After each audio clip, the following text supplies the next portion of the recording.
Hello sa mga napakasipag at napakatiyaga kong mga estudyante. This is the second part of our discussion on equity valuation models. So as promised last time, it's going to be a two-part discussion series.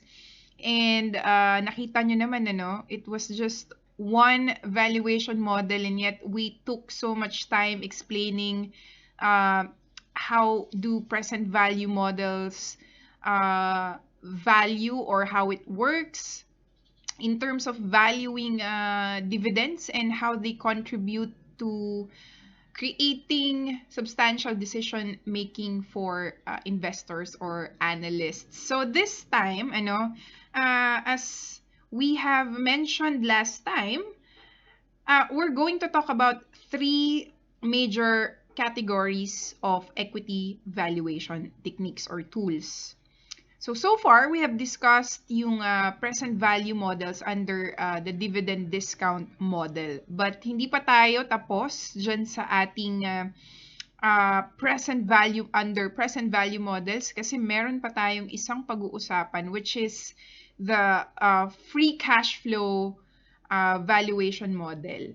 And then followed by the multiplier models, and lastly would be the asset-based valuation models. And finally, to conclude our discussion for this video, we are going to talk about the advantages and the disadvantages of each of these valuation models. All right, so simulan na natin ang ating discussion. Let me begin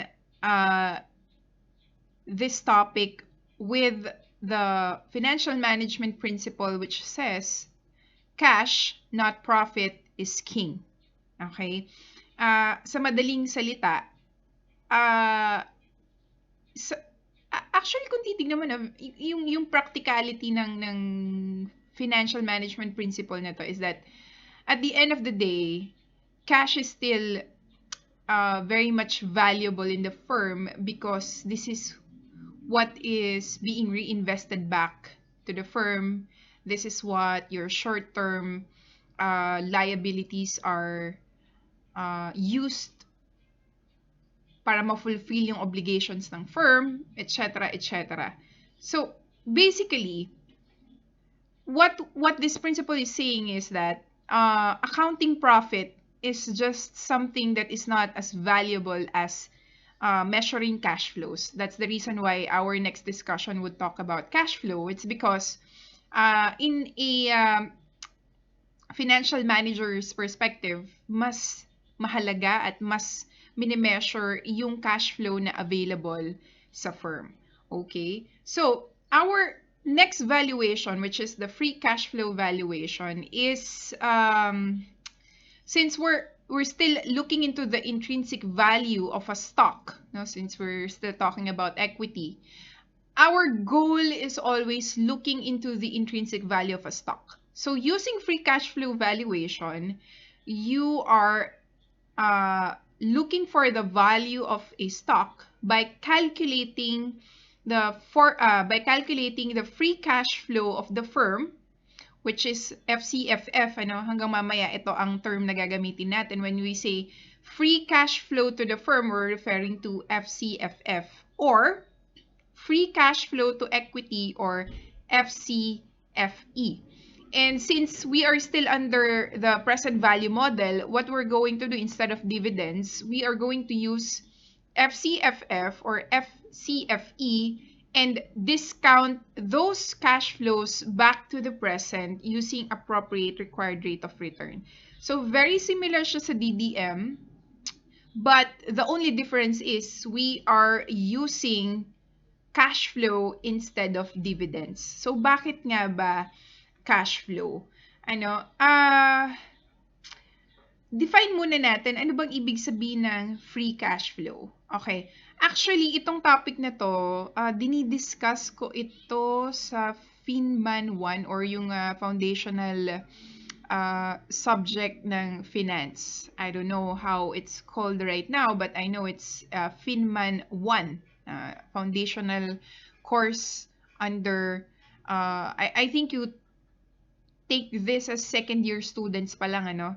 Anyway, so free cash flow is simply, it represents the cash a company generates after accounting for cash outflows to support operations and maintain its capital assets. Okay?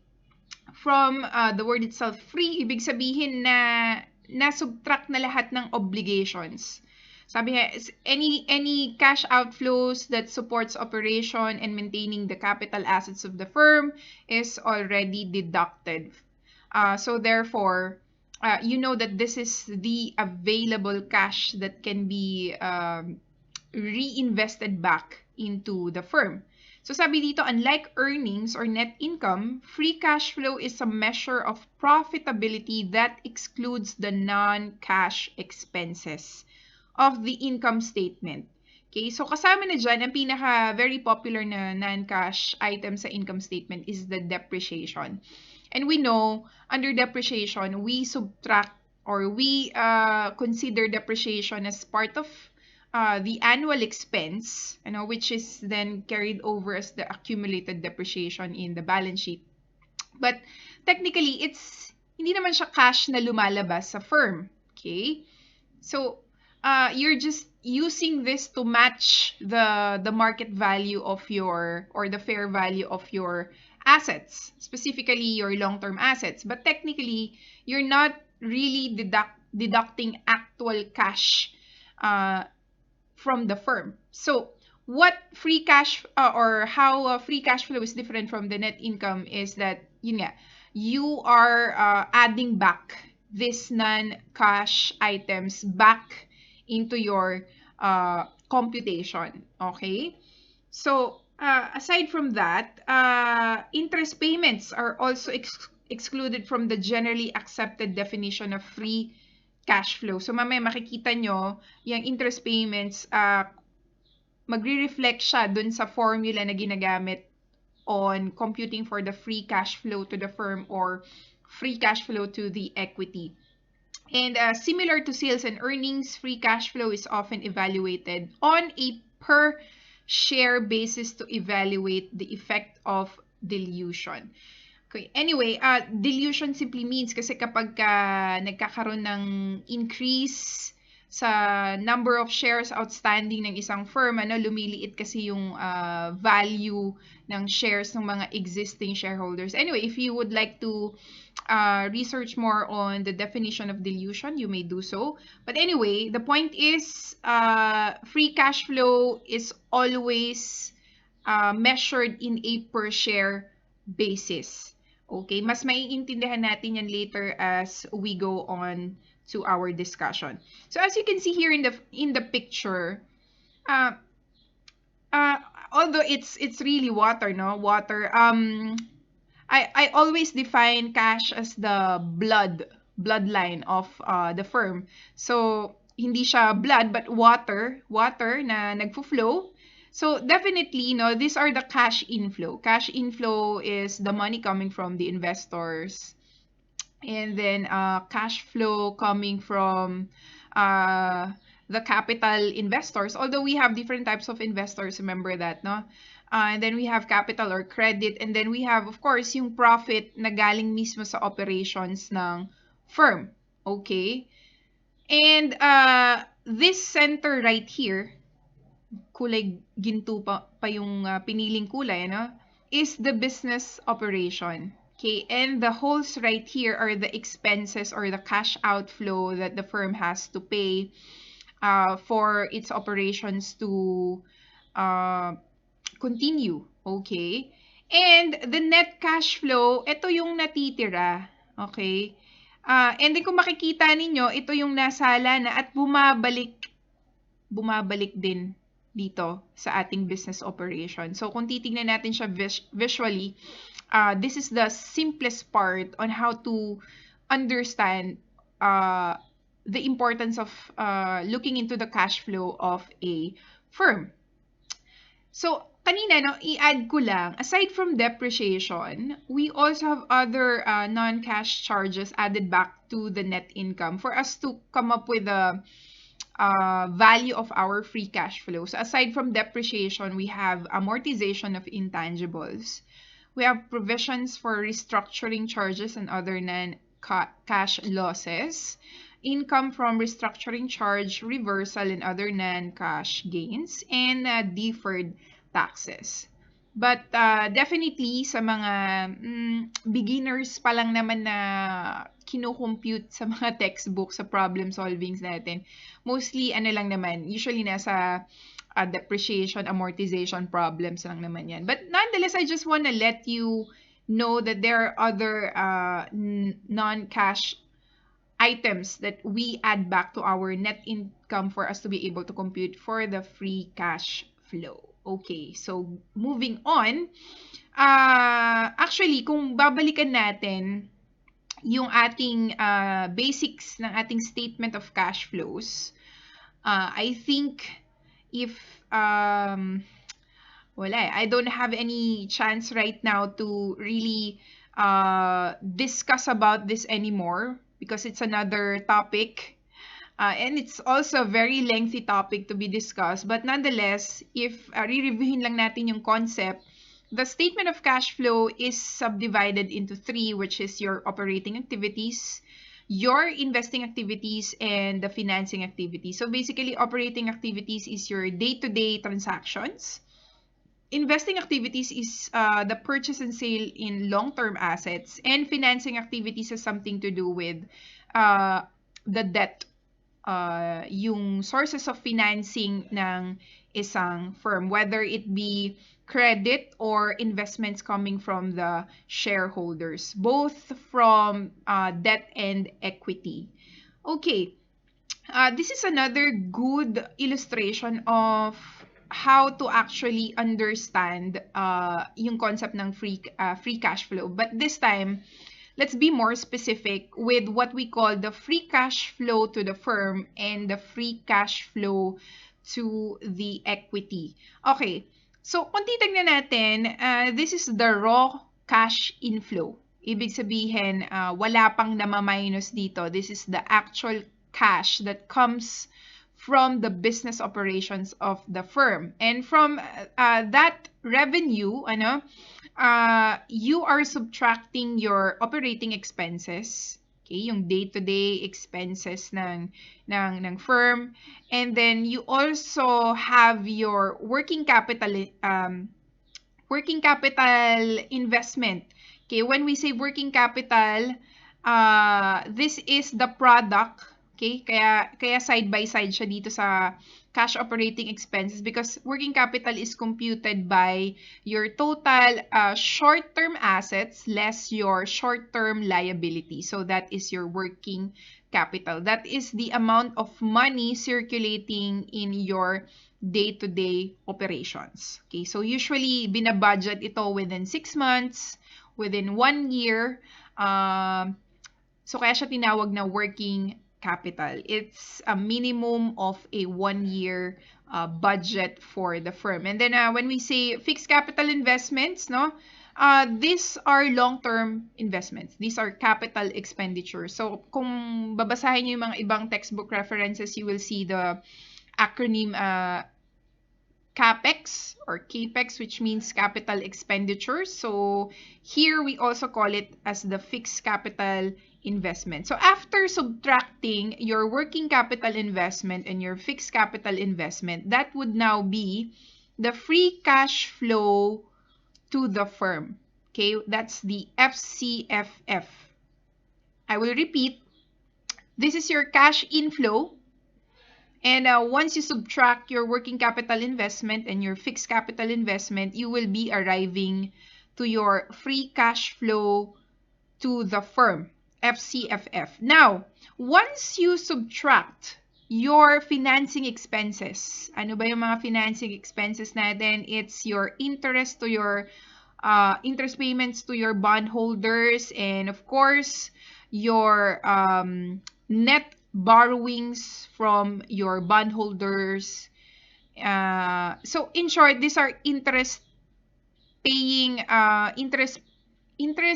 bearing liabilities from your investors. Okay, So mamaya pag-uusapan natin ano ba yung net borrowings. But anyway, so after mabayaran ng mga bondholders natin, and anything that has interest bearing liabilities, yung matitira doon is yung tinatawag nating free cash flow to equity. So therefore, ito na yung pinakahuling patak ng free cash flow ng isang firm going back to the common shareholders. Because what we're doing is we're looking at the intrinsic value of a stock, and it's based on equity, so therefore it's the common shareholders, so we are basing the value of the firm doon sa pinakahuling patak ng cash flow that is allotted to your equity investors. Okay, so malinaw when we say FCFF, it's just your operations, your cash revenues less your working capital investment and fixed capital investment. So the moment you subtract your FCFF the moment you subtract your interest payments from your FCFF, that would be the time that you will be arriving with your FCFE or your free cash flow to your equity. Okay. So again, this is another illustration just so you know, kasi mas natatandaan ko yung mga discussion kapag puro illustrations lang nakikita ko. So to make it more easier to understand, free cash flow to the firm is the cash flow available to, number one is your common shareholders, your debt holders, and your preferred shareholders. Ito po yun. Ito. Ayan. Okay? So again, this is the free cash flow that is available to your shareholders, debt holders, preferred shareholders. That's why I said anything na any interest-bearing liabilities attributable to your investors. And last would be your free cash flow to equity. So ito yung sinasabi ko, yung huling patak na, huling patak ng cash flow that is available to your finally, common shareholder. So ito yung pinakapagbabasehan natin ng valuation later on. Okay. So why is it that analysts use this model? Okay. Bakit nga ba? It's because hindi all of the time, not all of the time you have available dividend information. So, or if meron man, many firms do not pay, or sometimes it's more on payment of low cash dividends. So, yun ang pinaka-premise. Dividends are paid at the discretion of the board of directors. So it may consequently be poorly aligned with the firm's long-term profitability. So, ang sinasabi lang natin dito, sometimes kasi may bias. May bias yung paggamit ng dividend discount model. So, what analysts do is they use several models so that they can compare also their answers on different scenarios. So, depending on the characteristic of the firm.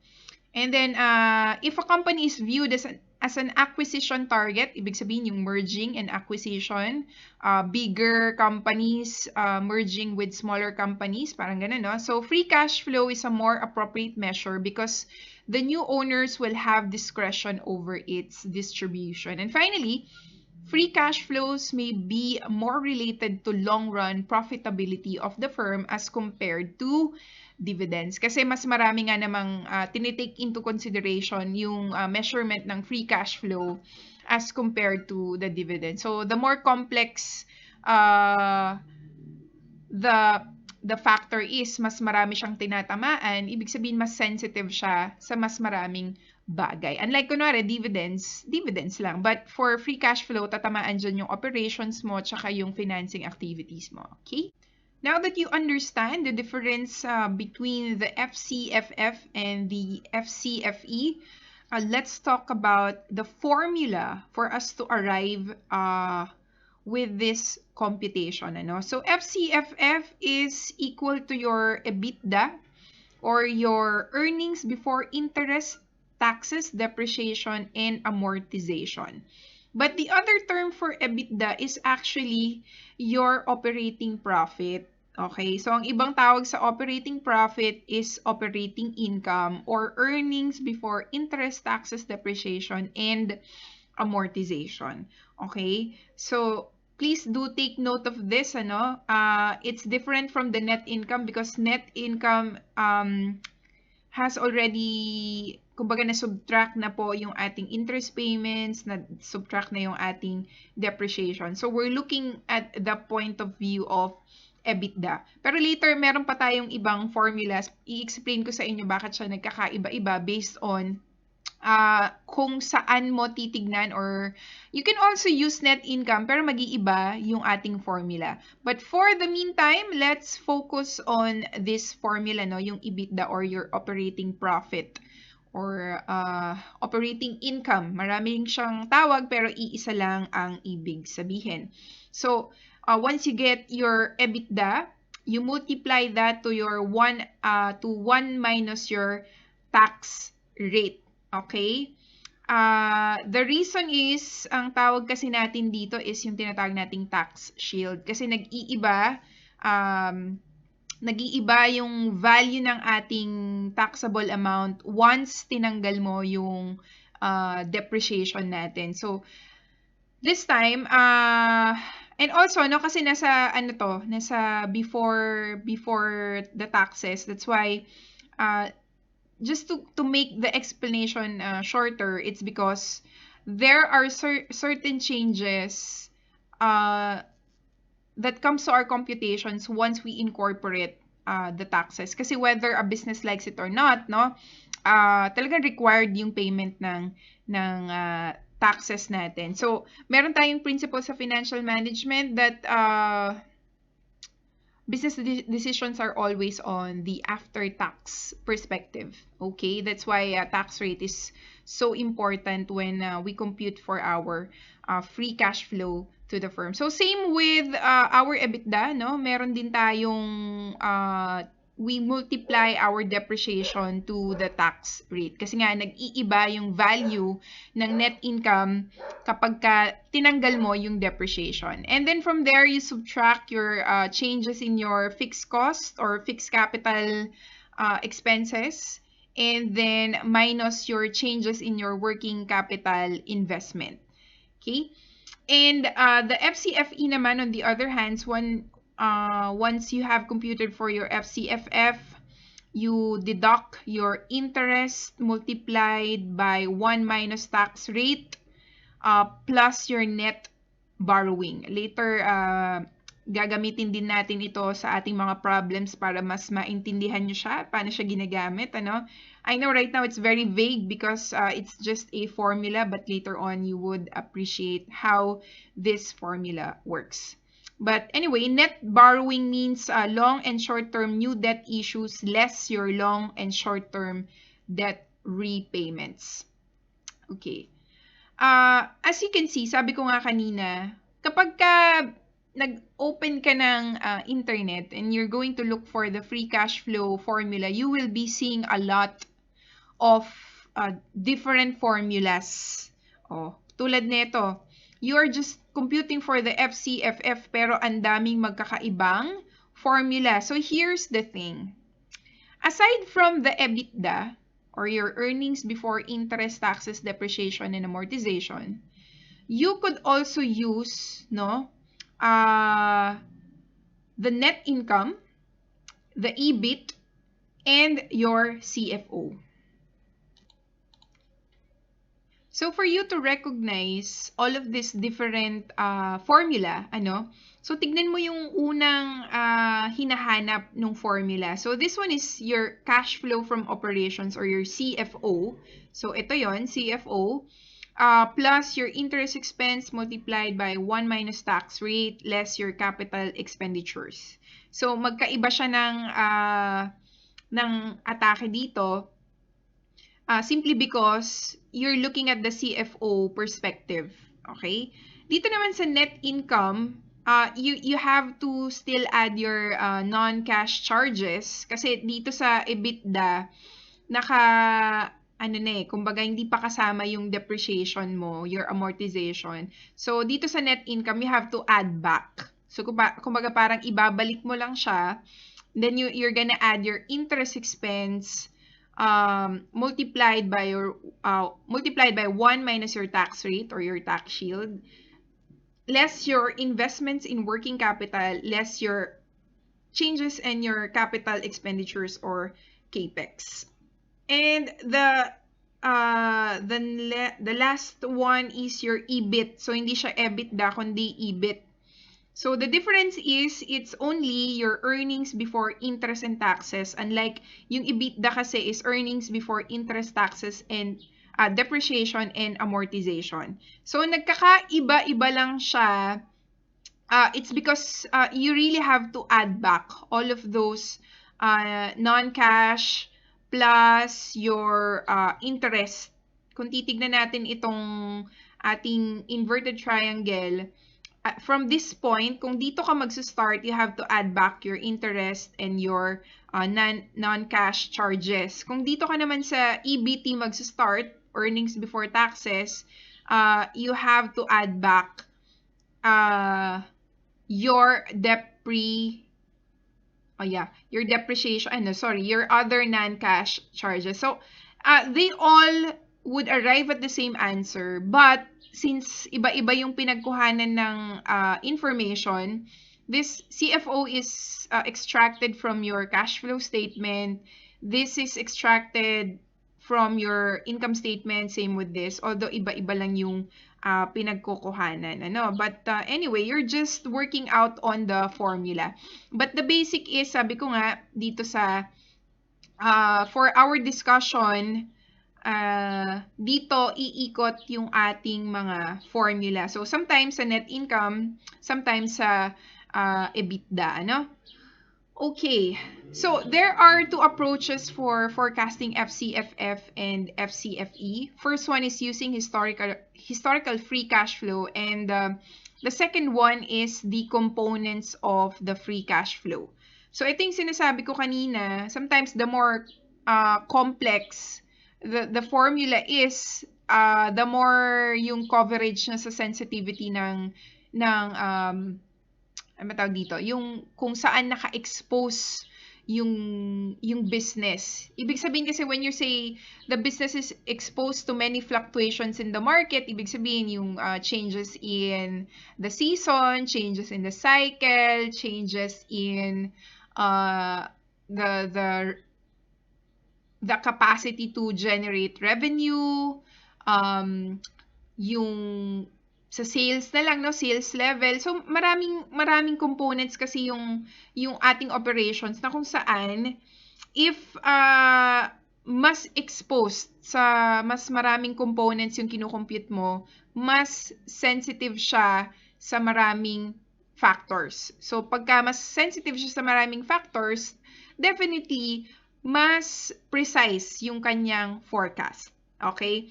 Unlike dito sa historical free cash flow, let's just say, you're gonna calculate for the free cash flow in the most recent year, and the forecast is to grow at 8% for 4 years forever after that. So, ibig sabihin, yung recent cash flow mo, i-multiply mo lang dun sa growth rate mo, and then that's it. But, dito sa components of the free cash flow, sabi dito, it's more realistic, it's more flexible, although it's more complicated. Why? Kasi pag sinabi natin component, we're saying sales forecast, we're saying future capital expenditures, the depreciation expense, and of course, our changes in working capital. So, ang pinagkaiba niya, itong historical free cash flow, although mas madaling i-compute, but then again, it's a less accurate as compared dito sa ating using components of the free cash flow. Okay. So, when we are using the second method, okay, kasi ito madali lang naman to computein, So, if you're gonna use the second method, target debt to asset ratio is always used. Okay? So, ano ba yung target debt to asset ratio?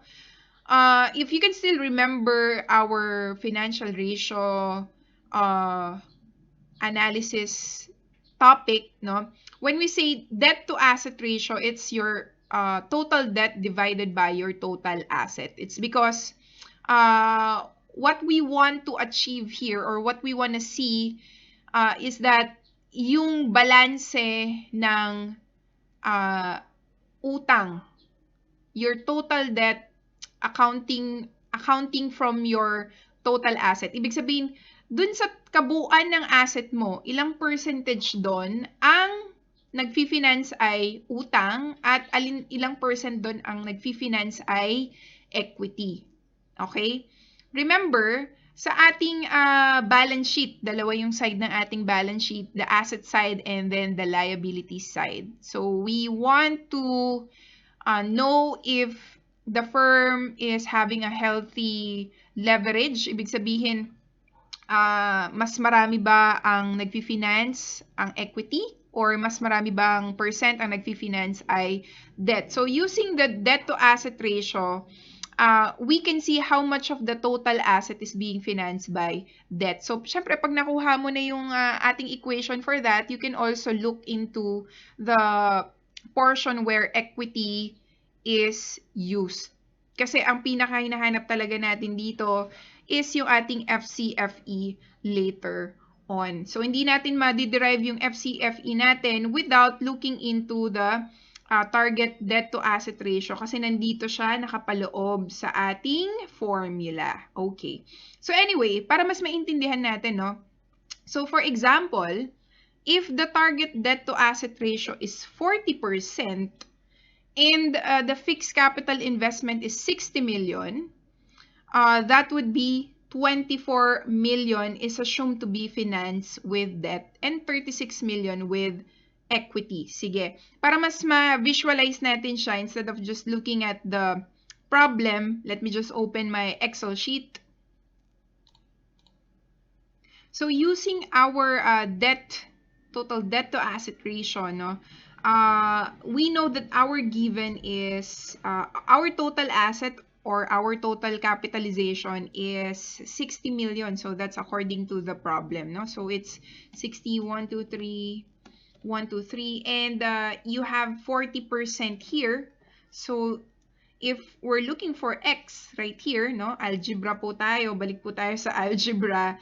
You know that you have to multiply 40% to 60 million for you to get the missing X here, no? Kasi ita-transfer natin yung X dito sa kabila if you can visualize that. At kung naaalala nyo pa yung simpleng algebra operation natin, so that would be 60 million, 1, 2, 3, 1, 2, 3, multiplied by 0.40, dahil 40% nga, no? So we will get, how much will we get? That's 24 million. Okay. Now, like I said, if your total asset, your total asset side is on the left side, and if it's 60 million, okay, 60 million, para lang ma-visualize natin, lagyan ko pa ng double rule, para hindi nyo makalimutan. Our total liabilities and shareholders equity side. Ayan.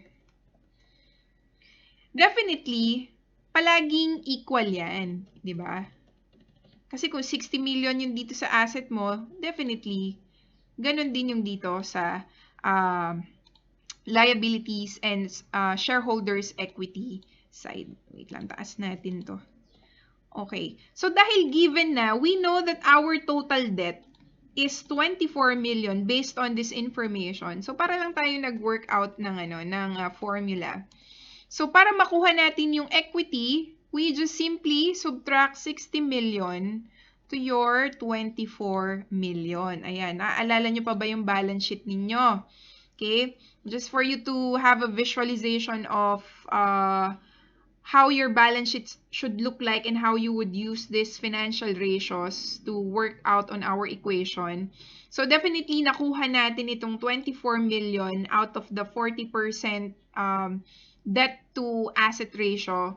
And then from there, we just simply subtract 60 to 24 for us to get the 36 million, meaning Out of the 60 million asset, 24 million is financed by debt and 36 million is financed by equity.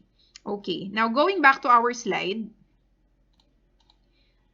Ayan, kaya ang sinabi niya dito, no, 24 million is assumed to be financed with debt and 36 million is equity. So, ganun po siya nakuha. Alam ko medyo malabo talaga pag binabasa nyo lang. Pero, pagka nakikita nyo na yung problem, mas naiintindihan natin, no? So, net borrowing may be expressed without having to specifically forecast underlying debt issuance or repayment. So, okay. Kamali lang ako dito, no? So, FCFE can be forecasted using the formula.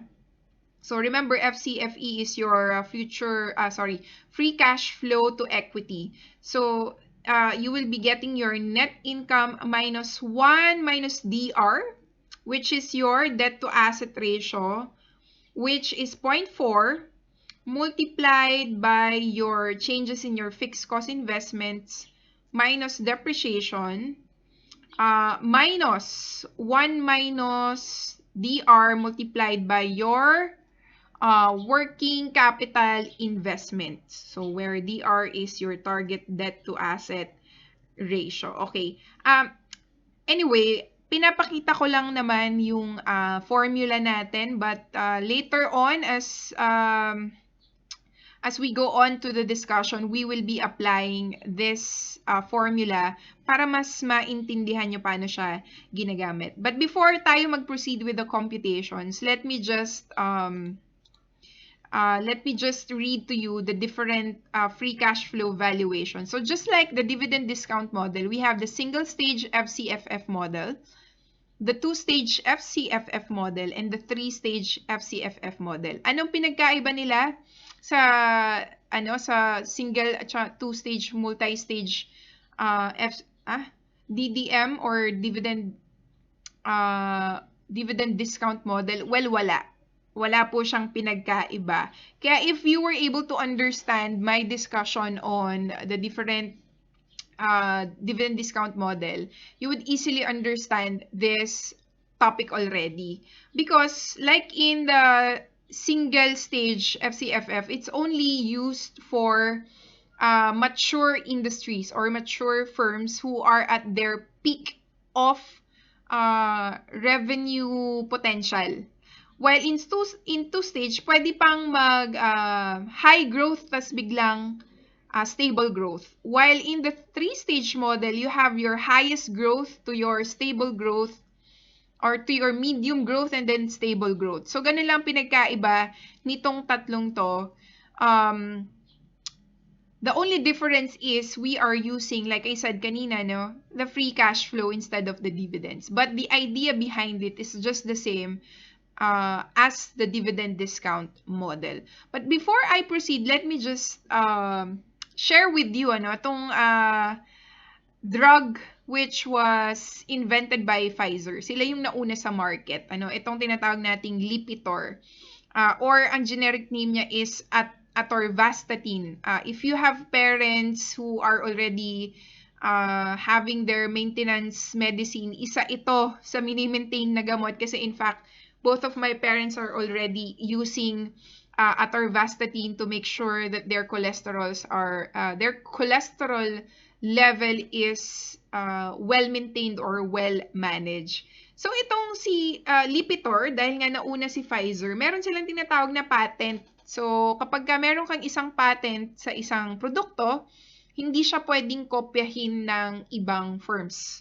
So you have the right to enjoy producing it since ikaw naka-imbento for a certain period of time. So, itong si Pfizer, since 1996, from the time it was discovered and it was invented, nag-expire pa lang nung 2011 yung kanyang patent. So, meaning, for almost 14.5 years, Pfizer was able to generate at least 125 billion of sales just from selling Lipitor. Pero since dahil marami nang nagma-manufacture ngayon ng Lipitor, bumaba na yung presyo.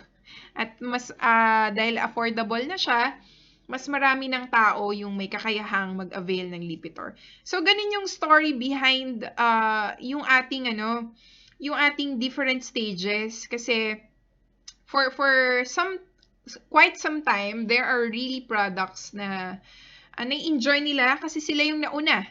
Like, for example, yung mga smartphones, when smartphones was just exclusively manufactured by Apple, and then finally, there was Samsung, there was Nokia, hanggang sa dumating na yung mga China models like Vivo, Realme, no? Nagmura na yung nagmura na yung cellphone dahil marami nang gumagawa. And at the same time, syempre, bumaba na rin yung sales because the market has to divide that earnings potential from the other competitors. Okay? And then, aside from that, syempre, nagkakaroon ng bagong invention pa sa market. Hindi stagnant yung ating actually right now, ang hirap mag-maintain ng number one sa market kasi nga ang daming palaging nagpapalit, no, nag-i-innovate. So, the only way to get ahead of the game is to continuously innovate and create more options for the consumers, 'di ba? Win-win situation. So, anyway, dito muna tayo sa single stage FCFF model. Kung mapapansin nyo yung ating formula, wala siyang pinagkaiba sa dividend discount model formula natin under Gordon Growth formula. Like I said, the only difference is we are using the free cash flow at year 0, no? Forecasted free cash flow to the firm at year 0 multiplied by 1 plus G or your growth rate divided by your WACC minus G. Ito, I know it's another formula that you need to be familiarized with. So, WACC simply means weighted average cost of capital. Okay? Pinagkaiba niya sa required rate of return is that required rate of return is what the investors are actually asking, kumbaga, for them to agree to invest in your firm. But weighted average cost of capital is the amount that you pay for you to be able to raise your debt acquisitions. So, pinagkaiba lang sa free cash flow valuation, we're going to use WACC instead of the required rate of return, which is computed by CAPM. But there are problems na mai-encounter natin na, of course, gagamitan pa rin natin ng CAPM. But kung hindi nakasulat dun sa problem, WACC talaga. At lalo na kung yun talagang hinahanap, naka-outright siyang given na sabi niya, you have to look for the WACC. So anyway, since familiar naman itong formula ng Gordon Growth sa inyo, let's talk about the WACC. So WACC is, asan na ba si WACC? Ayan, okay. Is computed by getting the market value of the equity, D is the market value of debt, plus the market value of the equity, multiplied by your cost of equity. So, ito, usually required rate of return to. Yung cost of equity is what we call the required rate of return.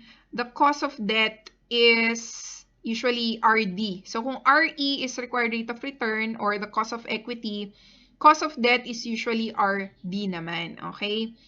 So, 1 minus P. Mamaya magsosolve tayo ng example para mas maintindihan natin. Now, going back, once we have computed for the value of the firm, hindi pa po yon ang pinaka-answer natin. Kasi ang hinahanap natin, free cash flow, hindi po value of the firm. But it's part of the entire process for us to compute for the FCFF and FCFE. So once you have computed for the value of the firm, okay, the equity value now would be the firm value, which ito yon, minus the debt value. Okay?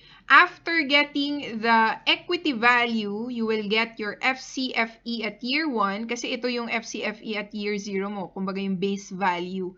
So pag nakuha mo na yan, FCFF at year 0 multiplied by 1 plus the growth rate, you will get the FCFE and then rate minus G. Doon mo palang makukuha yung equity value mo or yung FCFE na tinatawag. So ito ang pinaka goal natin na ma-compute.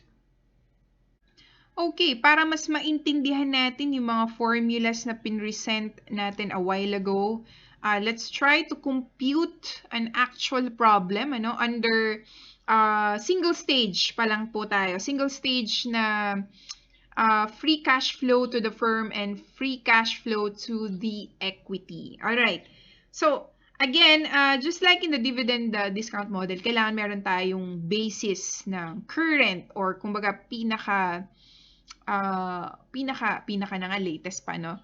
Latest kung sa DDM, no, latest dividends issued. So this time it's the latest or the current FCFF. Anyway, if you would want to, siguro i-ano ko na lang, para kasi ma-compute natin yan, pakita ko na lang muna rin. This is actually my discussion kapag ka nagko-compute ng free cash flow. Ipapakita ko lang para may idea kayo how it is actually being computed. So the free cash flow is measured both on the asset perspective and the financing perspective. So kung mapapansin nyo, balanse po yung free cash flow sa asset perspective and dito sa financing perspective. Anyway, hindi na kayo magko-compute pa ng napakahabang computation na to because like I said, hindi napakahabang discussion kasi nito. Oo. Baka duguin na yung ilong ninyo pagka sinama ko pa siya. But anyway, you can easily get this information naman dun sa statement of cash flows ng mga annual financial reports ng mga publicly listed companies. So there's no complications naman dun. But syempre, definitely kung kayo yung magko-compute at trabaho nyo mag-compute, nako, ibang usapan na ho yun, so papakita lang natin dito na we are computing for the changes in your working capital. Ito yung from the operating income or the EBITDA, you add your depreciation and then mina-minus yung tax, interest, ganyan, taxes payable, and then from there you subtract your operating working capital, changes in your cash kung nag-increase ba yan or nag-decrease, changes in accounts receivable kung nagkaroon ba ng increase or decrease, etc. etc. But definitely, free cash flows from the asset and the financing perspective are usually the same. Okay. Anyway, sige, so much of that. Let's go back to our discussion. So, gaya ng sinabi ko, hindi nyo na kailangan pang i-compute kasi given naman siya sa problem. Kasi kung i-compute nyo pa yan, baka himatay na po tayo, di tayo matapos. No? So, good thing they are given naman. So, the current FCFF is 6 million. The target debt to asset ratio is 0.25. Okay.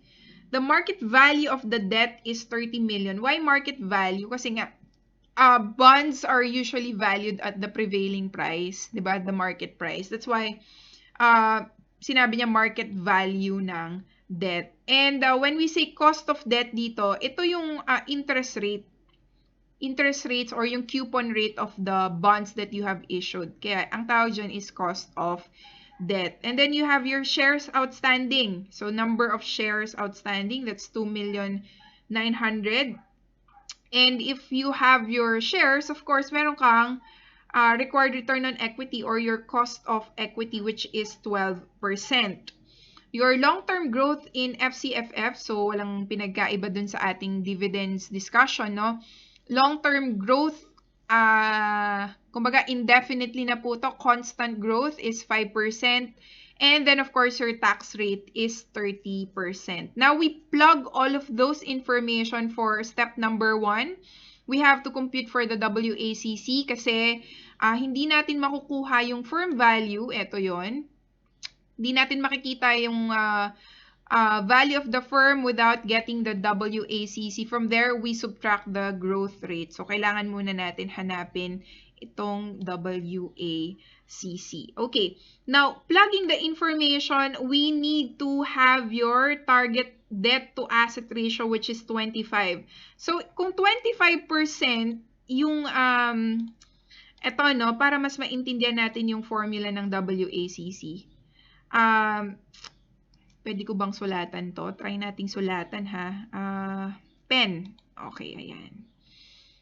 Gawin natin, hatiin natin yung equation natin. Okay? Para mas matandaan nyo siya. Okay. Kasi merong plus sign dito, right? So, this one is for the equity. Okay?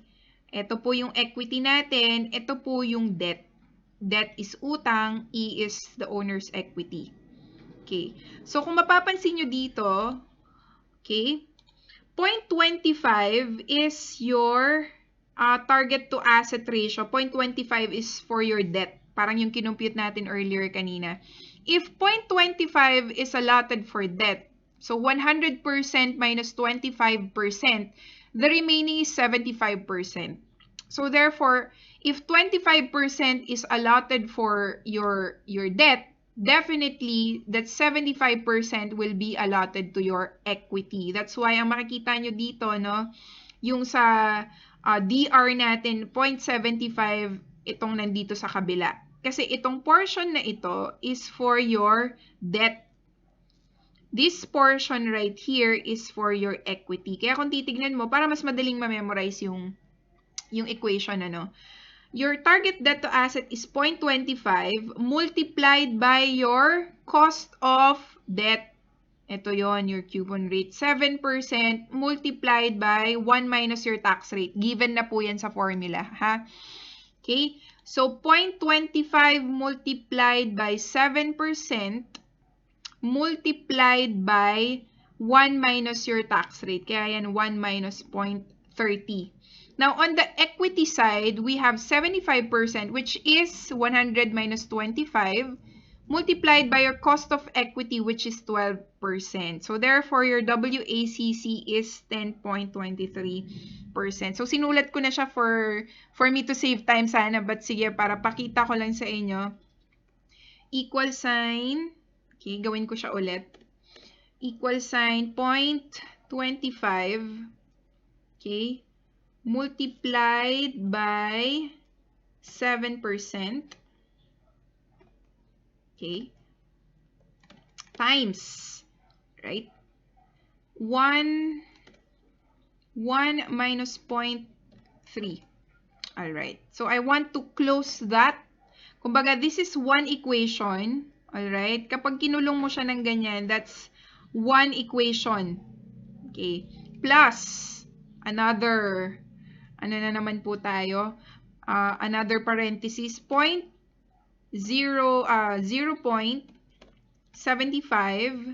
multiplied by 12%.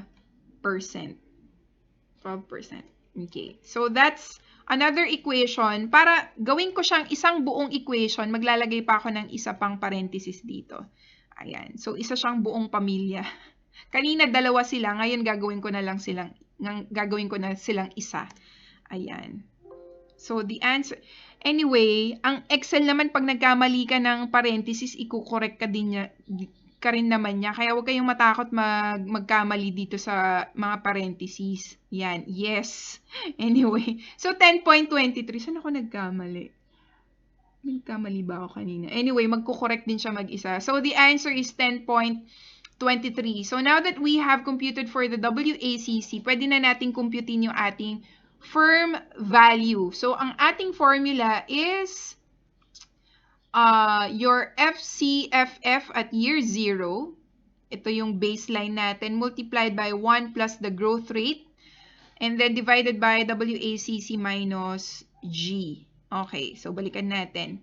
So this is the baseline of your FCFF, which is 6 million multiplied by your growth rate divided by your computed WACC minus the growth rate. So ang answer natin dyan is equal to 6 million, 123 multiplied by 1.05 divided by 0.1023 minus 0.05.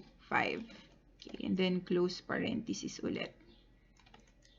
Okay, the answer is how much? 120,458,891.01. Anyway, ginawa ko na lang dito ni round off ko na lang 120.5 million na lang para mas madali siyang i-explain. So, anyway, after getting the firm value, the next step would be getting the equity value. So, equity value is derived from your firm value minus your debt value. So, firm value, this is it, minus your debt value because ang market value ng debt mo is 30 million. So, therefore, 120.5 minus 30, your answer would be 90.5 million. So, after getting your equity value, pwede mo nang kunin ngayon in a per share basis ang iyong answer. Makukuha mo na yung FCFE mo. So, ang final procedure natin would be 90.5 divided by 2.9 kasi yan yung outstanding number of shares mo, which is 2.9.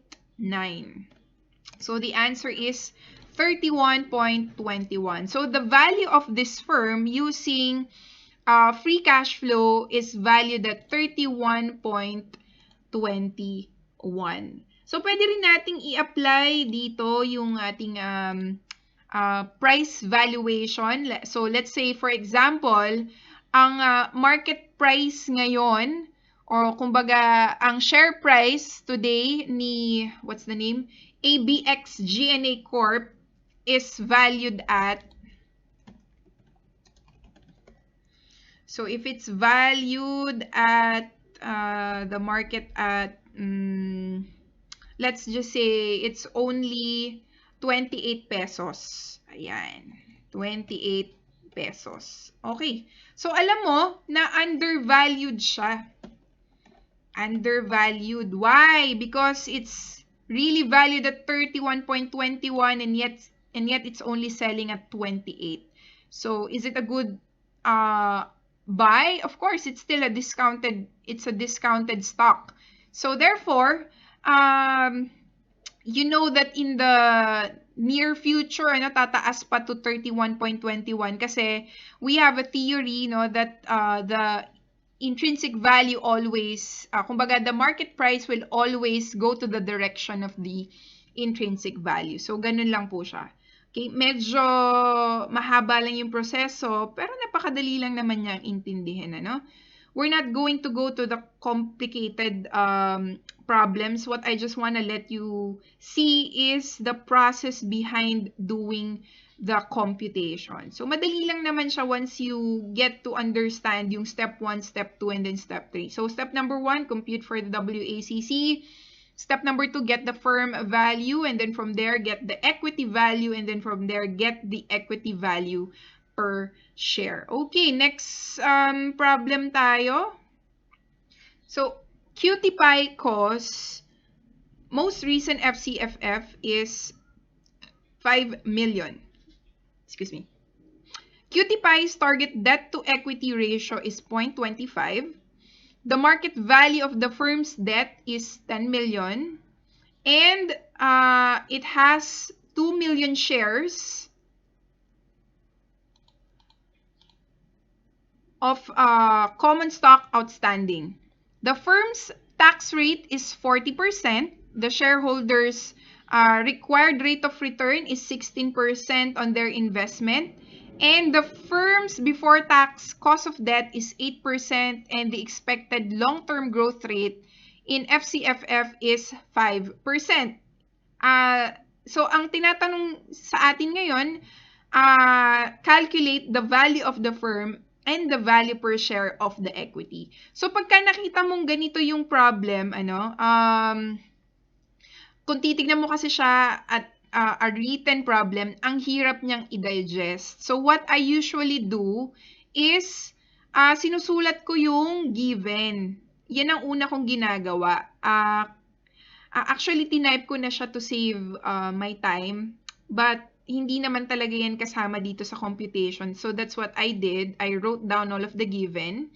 So, current or the recent FCFF is 5 million. Debt to equity ratio is 0.25. The market value of the debt is 10 million. Shares outstanding is 2 million. Tax rate is 40%.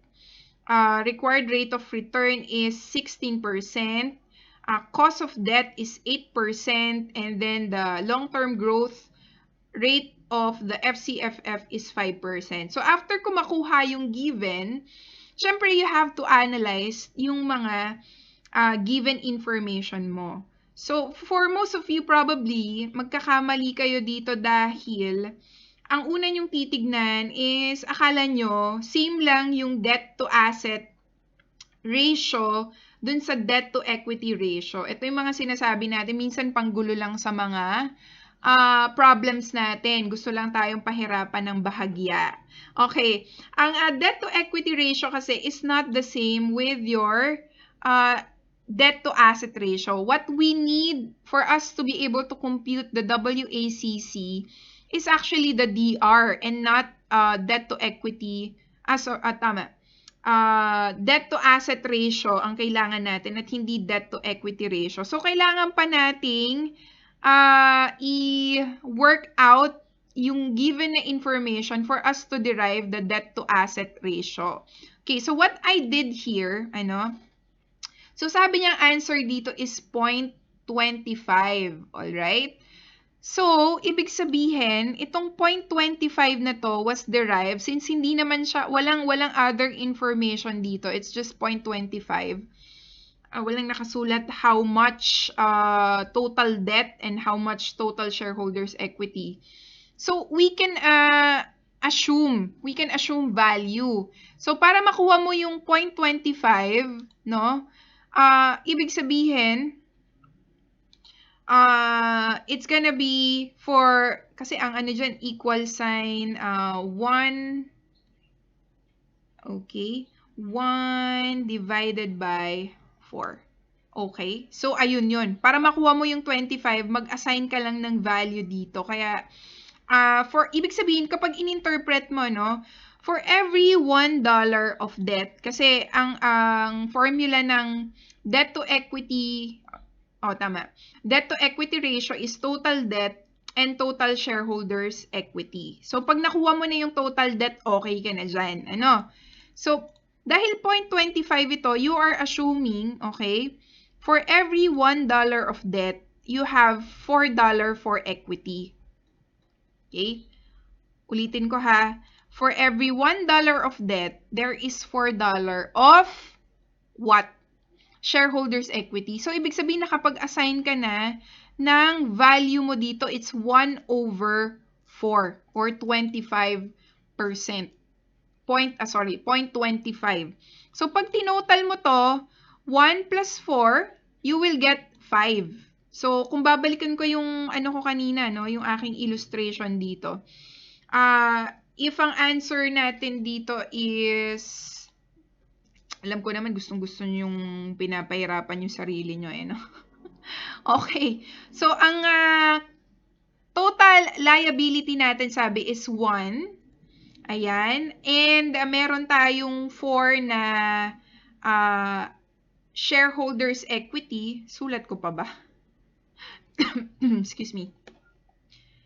This is going to be your debt and this is going to be your shareholders equity.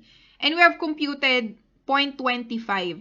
So, for 0.25 to happen, you know that that would be equal to 1/4. Okay?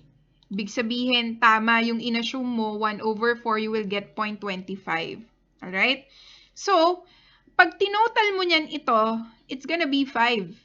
Right? That's total liabilities and shareholders' equity. Okay? And therefore, kapag ginawa mo to, na total mo na, automatic 5 din ito. Correct? 5 din ito for sure. Yung total asset mo will always be equal to your total liabilities and shareholders' equity. Oo na, very tricky nga naman kasi yung problem. What if hindi nga naman outright total debt tsaka total debt to asset ratio yung given? So you really have to work out on the formula for you to arrive dun sa tinatawag nating debt to asset ratio. Okay, so with that being said, I'm sure na naaninag nyo na itong ating balance sheet formula, no? So with that being said, if you already know that your total asset would be 5, ayan, total asset mo is 5, and your total debt is 1, based on your assumption here, you know that your total debt is 1 and your total asset is 5. And kapag kinumpute mo yon, makukuha mo ay 0.2. Diba? Kasi equals 1 divided by 5, you will get 0.2. So therefore, without having the actual debt to asset ratio, pwede mo pa rin siyang computein using the debt to equity ratio by working out the formula. Ano? So alam mo na, 0.2 ang ginamit. So kapag nag-compute ka ng WACC, as you can see here, 20% is for your debt and 80% is for your equity. So, ulitin, kailangan ko pa bang gawin? Baka magkamali na naman ako sa parenthesis. Sobrang dami ng parenthesis, no? Kala nyo ba kayo lang nagkakamali? So, minsan ako rin nagkakamali sa mga parenthesis. So, ulitin lang natin. So, that's gonna be 0.20 multiplied, ay, nga pala, hindi ko pa binasa. Sorry naman. So, 0.20 is your computed debt to asset ratio, DR, okay? 0.20 multiplied by 8% because this is your cost of debt. Ayan. Multiplied by your 1 minus tax rate, 1.40. Okay, isang equation na po yan. Plus, okay, plus your equity proportion or equity percentage, which is 80%. No, 100% minus 20%, that's 80%. Multiplied by your required rate of return or your cost of equity, which is 16%. Okay? So, 0.20 multiplied by 8%. Sarado natin yan. Isara. Multiplied by 1 minus 0.40. Ayan. Isara na natin yung dalawang equation. Ayan. Plus, parenthesis ulit. Let's be gracious sa parenthesis. Multiplied by 0.16. Ayan. Tapos, isa pang parenthesis para maging silang isang buong equation. So, 2 in 1 equals. Ayun, tumama na ako. Parang kanina nagkamali yata ako dun sa parenthesis. Okay, so 13.76 yung ating nakuhang WACC. So, now we're done with step 1. Step 2 na po tayo, base value ng ating FCFF, which is 5 million, multiplied by the growth rate, 1.05, divided by your WACC minus your growth rate. So, you will get 59,931,506.85. Kailangan pa bang gawin? O, sige na nga. 5 million. 1, 2, 3. Multiplied by 1.05 divided by 0.1376 minus 0.05 parentheses and another parenthesis here to make two equations 1 you'll get 59,931,506.85. And then from there, third step, we compute for the equity value, your firm value minus your debt value or debt market value, which is 10 million. And you will get 49,931,506.85. And then finally, step number 4, your equity value divided by your outstanding shares, which is 2 million. So you will get 24.97. So the intrinsic value of this stock is 24.97. Yan na po yung kanyang value using free cash flow model. O, diba? Very interesting. Nakakatuwa, no?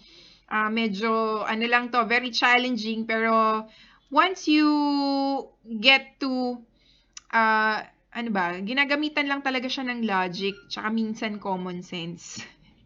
Kaya kung wala kang common sense or logic, ewan ko kung pwedeng i-google yon. Pero it takes practice, ano?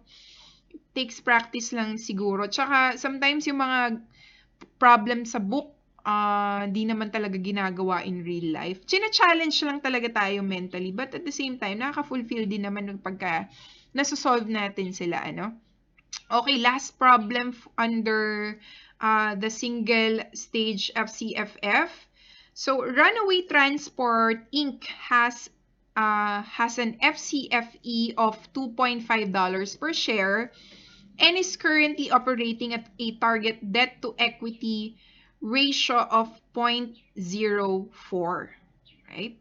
So, baka magulat na, ay, naku, debt to equity ratio na naman to, magko-compute na naman ako ng, ng ibang ratio, no?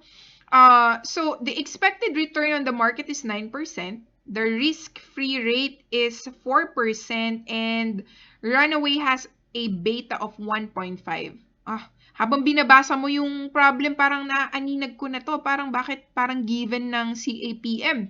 So, the expected growth rate of FCFE is 4.5%. Calculate the value of Runaway stock. Okay. Kung makikita nyo dito, ang step 1 ko, compute for CAPM.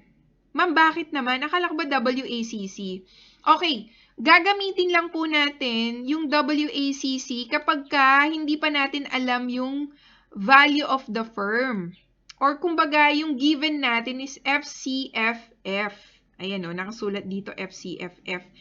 Pero, pag ang nakasulat sa problem ay given na yung iyong FCFE, hindi na kailangang computein pa yung WACC. Okay? Actually, kung given na yung required rate of return dito, hindi mo na kailangang i-solve pa yung RE. But since yung problem natin, hindi pa kasama yung RE, yun ang kailangan mong i-compute. Kasi, you have to compute for the required rate of return kasi yun yung sinusubtract sa growth rate. Remember, guys? Diba? Yung Gordon growth model natin. So, therefore, once you have computed for your required rate of return, kinumpute ko na dito, no, 11.5%. Risk-free rate is 4% plus your beta is 1.5 multiplied by the risk premium. Risk premium is your market rate minus your risk-free rate. So, you will get 11.5%. So, dahil given na nga yung FCFE mo na 2.5, what you're just going to do is your FCFE, which is 2.5 multiplied by the growth rate, 1.045 divided by your required rate of return less your growth rate, you will get 37.32. So, therefore, the intrinsic value of this company using the free cash flow model is 37.32. After the single stage model, let's just quickly look into the two-stage model. Like I said kanina, the concept behind this has no difference with the dividend discount model. So here are some of the examples that can be used using the FCFF two-stage model. So if The FCFF is projected to grow at 20% for the first 4 years and then 4% every year thereafter. So I'm sure habang binabasa nyo to, nakikita nyo na yung timeline, no, sa isip ninyo for sure. Kasi that's the best way to imagine the problem that you're solving. Kailangan nakikita nyo na siya mentally while reading it, ano? Or it could be FCFE model in which FCFE declines from 20 to 40% over 4 years and then stays at 4% forever. All right? And sales grow at 20% for 4 years. Then the net profit margin is constant at 8%. So ito na yung tinatawag natin yung component features. Sabi niya, sales will grow at 20% for 4 years. The net profit margin is constant at 8%.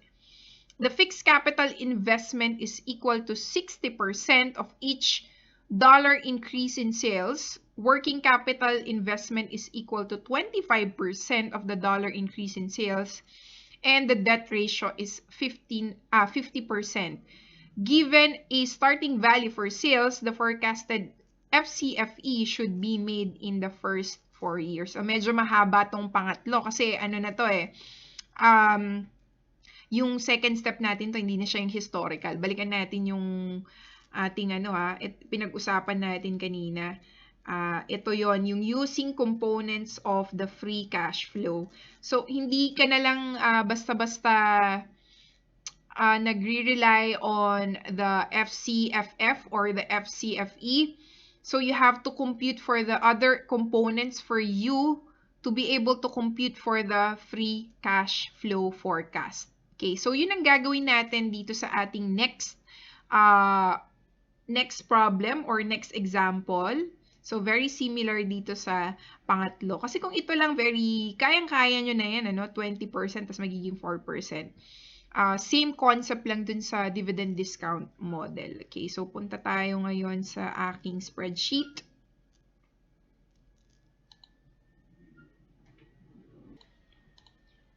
So let me just read the problem first. Doon Telecom earned a net profit margin of 20% on revenues of 20 million this year. Okay, fixed capital investment was 2 million and depreciation was 3 million. Working capital investment equals 7.5% of sales every year. Net income, fixed capital investment, depreciation, interest expense, and sales are expected to grow at 10% per year for the next 5 years.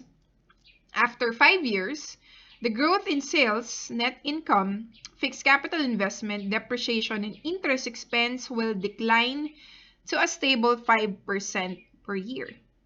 The tax rate is 40%, and Doon Telecom has 1 million shares of common stock outstanding and long-term debt paying 12.5%, interest trading at its par value of 32 million. So you have to calculate the value of the firm and its equity using FCFF model if the WACC is 17% during the high growth stage. Meron pa tong katuloy Ayun. And 15% during the stable stage. Okay, taas lang natin ng konti dito para ayun, okay? So, ang haba ng problem natin. So, what I did, the first thing that you would want to do is really put all of the given information, write them down so that you can see them in a more compact way. So, unang-una, ang sales daw ay 20 million. Yan. Yan yung base FCFF natin. The problem is hindi pa kasi siya nakakompute. That's why you have to compute it first kasi ang given information is sales. Okay? So, ang sales ay 20 million. The net profit margin, remember, NPM is your sales over your net income divided by your total sales. Okay? Ayun, I have to check it first. Baka magkamali ako ng sabihin, ano. So, the net profit margin is your net income divided by sales. So, tama. Magkamali ako, ano. Okay. Sa dami kasi ng mga ratio, no. Minsan hindi ko naman na makakabisado 100%. So, I have to also be careful. Anyway, so the net profit margin is 20%, right? So definitely your net income would be based on the sales. So you would get the net income from deriving the information from this ratio. Yun lang naman yun, ba't pinahirapan pa tayo ng problem? Pwede naman yun sabihin net income, ano? Pero syempre gusto ko niyang mag-isip. So anyway, the next would be your working capital investment. Fixed capital muna tayo. Your fixed capital investment is 2 million. Okay? And then the depreciation is 3 million. Okay? Next information is your working capital investment. So, hindi siya outright nakasulat kung magkano, but it's 7.5% of your sales every year. So, unlike itong fixed cost natin, fixed capital, sorry, ba't ba fixed cost ako ng fixed cost? Sorry. Fixed capital investment natin, 2 million, it's already written directly. So, ibig sabihin yung working capital investment mo would be depending on your projected sales. Okay? Next is we have your tax rate, which is 40%. Your shares outstanding is 1 million. Cost of debt is 12.5%. Next, the market value of your debt is 32 million. And then, given yung ating WACC, no need for us to compute that. Since given naman siya, buti naman at naawa yung problem sa atin. Ano? Kasi kung isa pang kukumputin yan, grabe naman. Anyway, so thank God, given yung WACC natin. So, for the first 5 years, it's going to be 17%. And for the 6th year onwards, it's gonna be 15%. So, gumawa na ako ng timeline natin dito, table natin. Ba't ba nandito siya? Ayan. Nausog siya. Kasi nag-adjust ako ng cell. Okay, anyway. Ba't ba nausog? Ayan, ilapit natin konti. There you go. Okay, mamaya i-adjust na lang natin sa baba. Okay, for the first 5 years, sabi niya, di ba? For the first 5 years, it's considered as the high growth stage, and then the next year, then on the 6th year, it's gonna be a stable phase. Okay, so on the first 5 years, WACC is 17%, and on the 6th year, ito yon, on the 6th year, it's gonna be 15%. In terms of the sales projection naman, nakasulat dito, no? Sabi niya, sales are expected to grow at 10% per year for the next 5 years. And after 5 years, the growth in sales, net income, blah, blah, blah, blah, will decline to 5%. That's why naglagay ako dito sa taas. 10% on the first 5 years and 5% on the 6th year. So, like I said, the first thing that you would want to do is to write all of the given, and kung gusto mong gumawa pa ng timeline para mas makita mo yung ginagawa mo, you may do so. Pero ako, ginagawa ko lang to for the sake of illustration para mas ma-imagine natin yung problem. Okay? So, ang una nating gagawin, since we're looking for the free cash flow to the firm, we have to first calculate our net income. Okay? Syempre, for us to get our FCFF, we have to first consider all of this. Pakita lang natin yung ating formula, no? Remember, I showed you a formula on how to compute for the FCFF, ano? So, ito po yun. We are now going to use this formula to compute for the FCFF. Okay? So, balikan natin yung problem. Okay. Alright, so the first thing that you would want to compute is your net income. So para makuha natin yung net income natin, we simply get sales multiplied by our net profit margin. Okay, so the answer would be 20,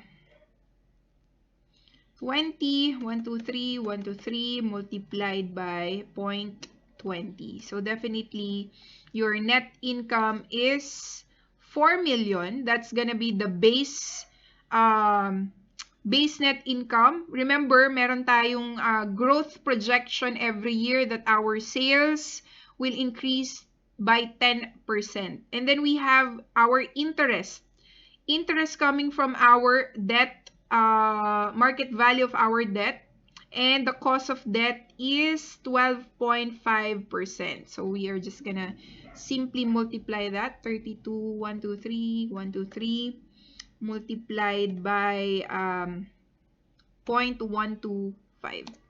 Okay, so definitely your interest would be 4 million. But since we have to compute for your interest multiplied to your 1 minus tax rate, pwede na natin gawin yan. Okay, so that's gonna be 4 million. 1, 2, 3, 1, 2, 3 multiplied by 1.4. Okay, 1, I think it should be multiplied by 1 minus, nagkamali tayo ng naikabit dyan. 1 minus 0.40. Ayan. So that is your tax shield. 2.4. Tama ba? Yes, 2.4. And then finally, since hindi po given yung ating working capital investment and it's gonna be based on your sales projection, but we're gonna use this for year 0 as our base working capital investment. So that's gonna be 20 million multiplied by 7.5%. 20, 1, 2, 3, 4, 5, 6 multiplied by 0.075. There you go. So it's at 1.5 million. So finally, for you to get your FCFF, i-adopt lang natin yung ating formula, which is net income plus your interest multiplied by 1 minus tax rate. Okay? Pero since na-compute na natin siya dito, which is 2.4, no need to do that, plus your depreciation minus your working capital investments minus your fixed capital investment. So let's do that here on this side. Equals net income, which is 4 million. Yan. Plus 2.4 plus your depreciation, which is 3 million, minus our working capital, minus our fixed cost. Saan yung ating fixed? Fixed cost talaga ako ng fixed. Fixed capital investments, 2 million. Okay. Okay. So, ang answer natin for our free cash flow to the firm is 5,900,000. Okay? So, therefore, meron na tayong base. Base for FCFF, pwede na natin computein itong ating growth rate. Okay? Kasi ang ating hinahanap ay, eto, pakita lang natin yung ating formula. So we are looking at the FCFF for year 0, and then we're gonna use the following FCFF for the next 5 years. And then gagamitan lang natin siya ng Gordon growth formula. But instead of the required rate of return, we're gonna use WACC. Alright? Okay. So, as you can see, gumawa ako ng table po dito. Oo, para lang maipakita natin yung growth in terms of sales. Okay? So, definitely, dito sa ating table, we are seeing that your, saan na ba to? Your net income, fixed capital investment, depreciation, interest expense, and sales are expected to grow at 10%. Okay? So, kung mapapansin nyo, kasi ginawa ko na siya kanina, dahil medyo matrabaho siya kung iisa-isahin ko. But I just wanna let you see, dito sa aking formula bar, I just simply click 20, which is the base zero of our sales, multiplied by the growth rate, which is 10%, kaya siya 1.1. And then I did that on the corresponding year. So, year 2 would be 22 multiplied by 1.1, which you will get 24.2. At year 3, okay, at year 3, it's gonna be 24.2 multiplied by 1.1, so on and so forth. No? Idadrag lang natin yan. Although hindi siya pwedeng i-drag kasi kailangan nagki-carry over yung value niya dito. No? So, same goes with your net income. So, sales multiplied by 0.2. Okay? So, ginawa ko dito, dinrag ko na lang siya pababa. Kunwari ito. Sige, i-delete ko ito para lang makita nyo, no? So, ayun. Diba? Drag lang natin. Or pwede rin siya as like this. Ayun. O, diba? So, nag-i-increase siya by increments of by the increments of 0.1. Tama ba ako? Baka nagkamali ako dito ng ano. Dapat, hindi. Tama. E34, this one. E34 times 1.1. Either way, kahit dito mo siya i-drag or dito mo siya i-drag, it's gonna be the same. Ano? Definitely, sales, pwede mo siyang computin as sales times pwede mo siyang computin as 24.2 multiplied by 0.2, you will get 4.84. Or, pwede rin, 4.4 multiplied by 1.1, you will get the same answer, 4.84, so on and so forth. And then dito sa tax rate, ganun din, ginawa ko, 2.4 multiplied by 1.1, just increasing in increments of 10%. Same with the depreciation, kung mapapansin nyo yung formula ko, multiplied by 1.1, lahat ng yan hanggang sa year number 6.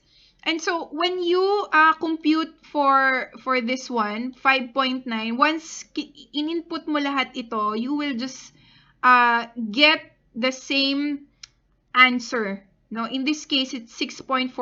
Pero ang ginawa ko dito, inano ko na lang siya. Yung growth rate is at 0.1 or 10%. So, 5.9 multiplied by 1.1, you will get the same answer. Mas madali po iyon. Shortcut, I should say.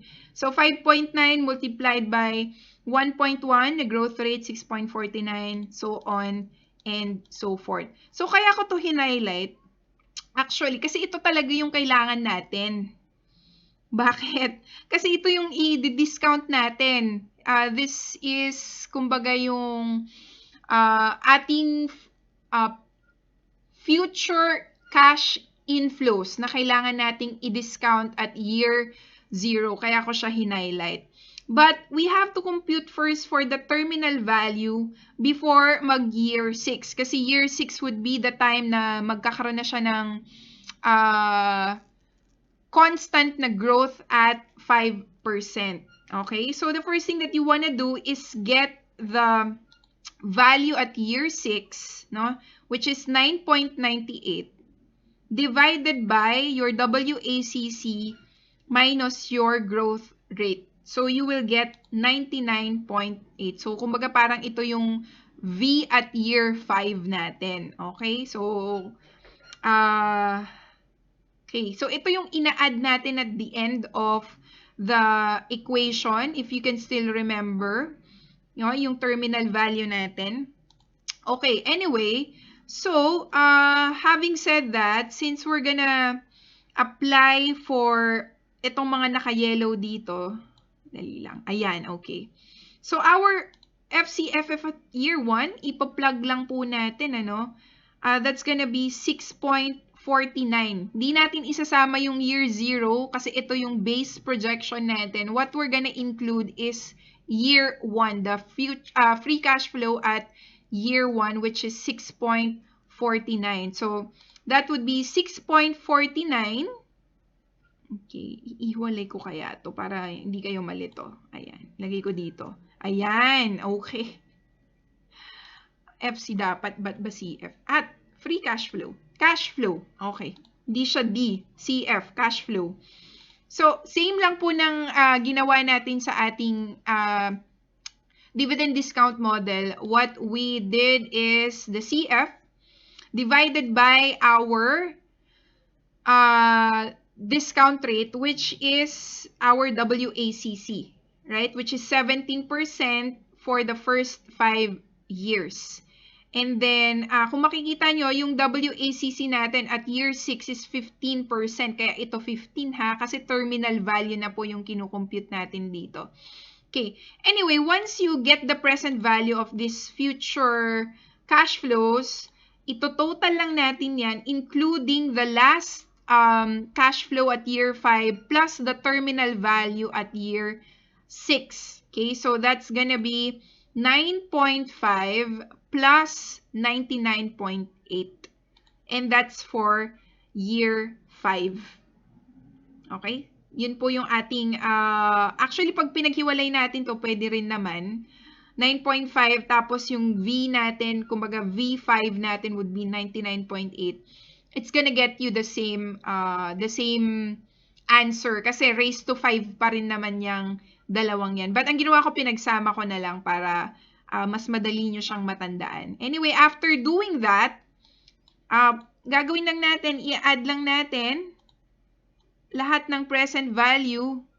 O, diba? 70.13. Pero, if gusto mo mag-shortcut, actually may shortcut naman. Pinahirapan mo kami, ma'am. Hindi. The reason is I just wanna show to you that this formula, if you would want to make sure na tama yung answer nyo, pwede nyo tong gawin. Pero if gusto nyo, nagmamadali kayo, ayan, i-practice natin yung net present value formula. So, NPV is using the discount rate of 17%. Okay? And then, ang unang value natin is 6.49. Okay? 6.49, 7.14, 7.85, 8.64, and then 109.3 because this is the total cash inflow at the end of year 5. 109.3, close parenthesis, magic 70.13. Pinahirapan pa kami ni ma'am. Grabe siya. Okay. So now that we know that the value of our equity per share is 70.13, the value of our debt is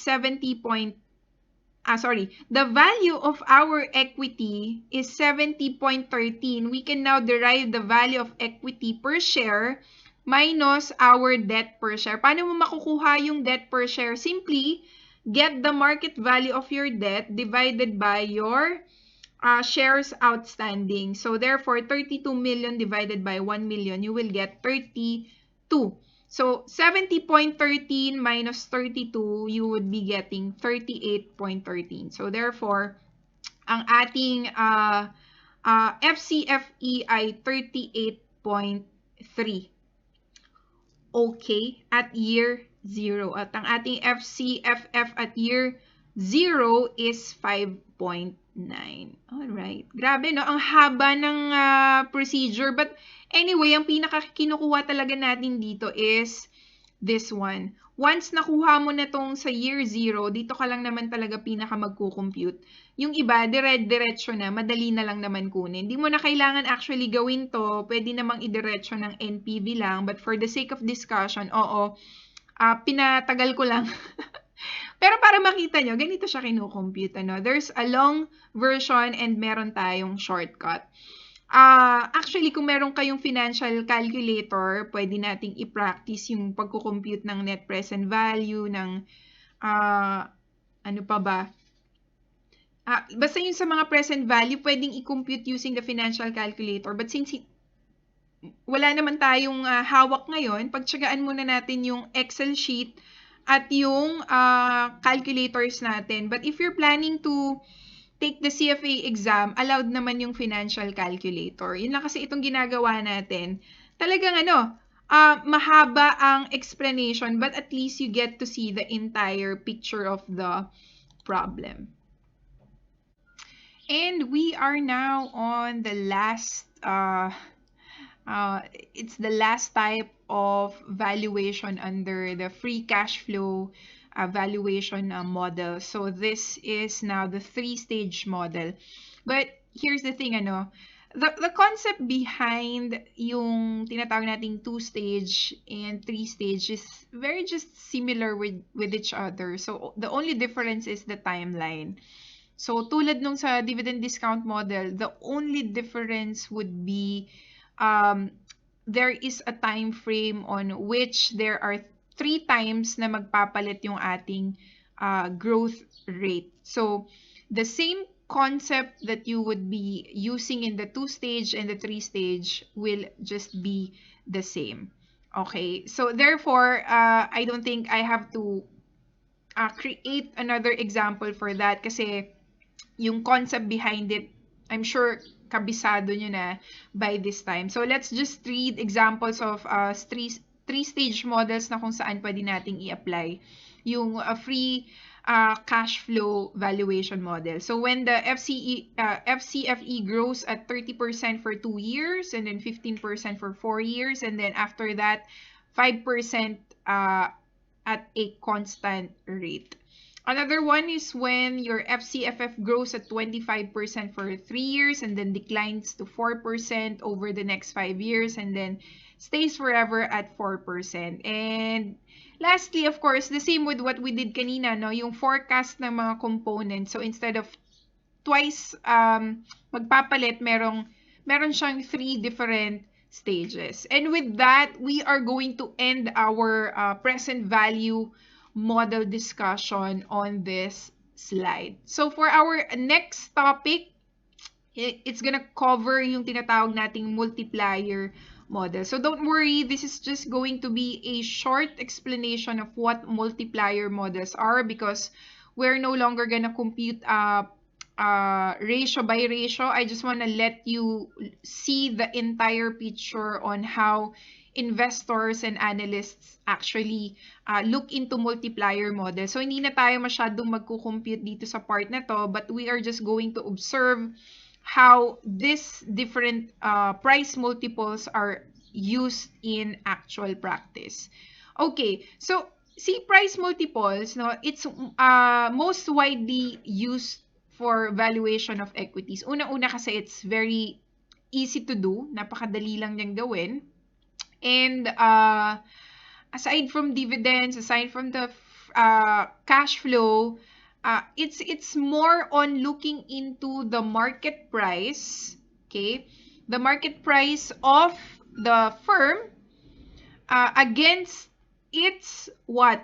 Its earnings, its sales, cash flow, and book value. So sabi niya, comparing stocks multiples help investors judge whether a particular stock is overvalued, undervalued, or properly valued in terms of, yun nga, no?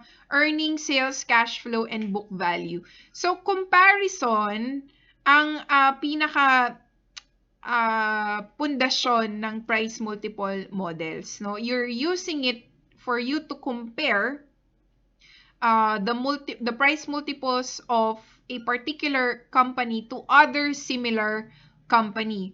Pero aside from that, pwede mo rin siyang i-compare dun sa kanyang previous performances from the past years. Okay? So again, price multiples can be used as a point of comparison of a firm's previous year's performance versus the performance of other similar firms within the industry.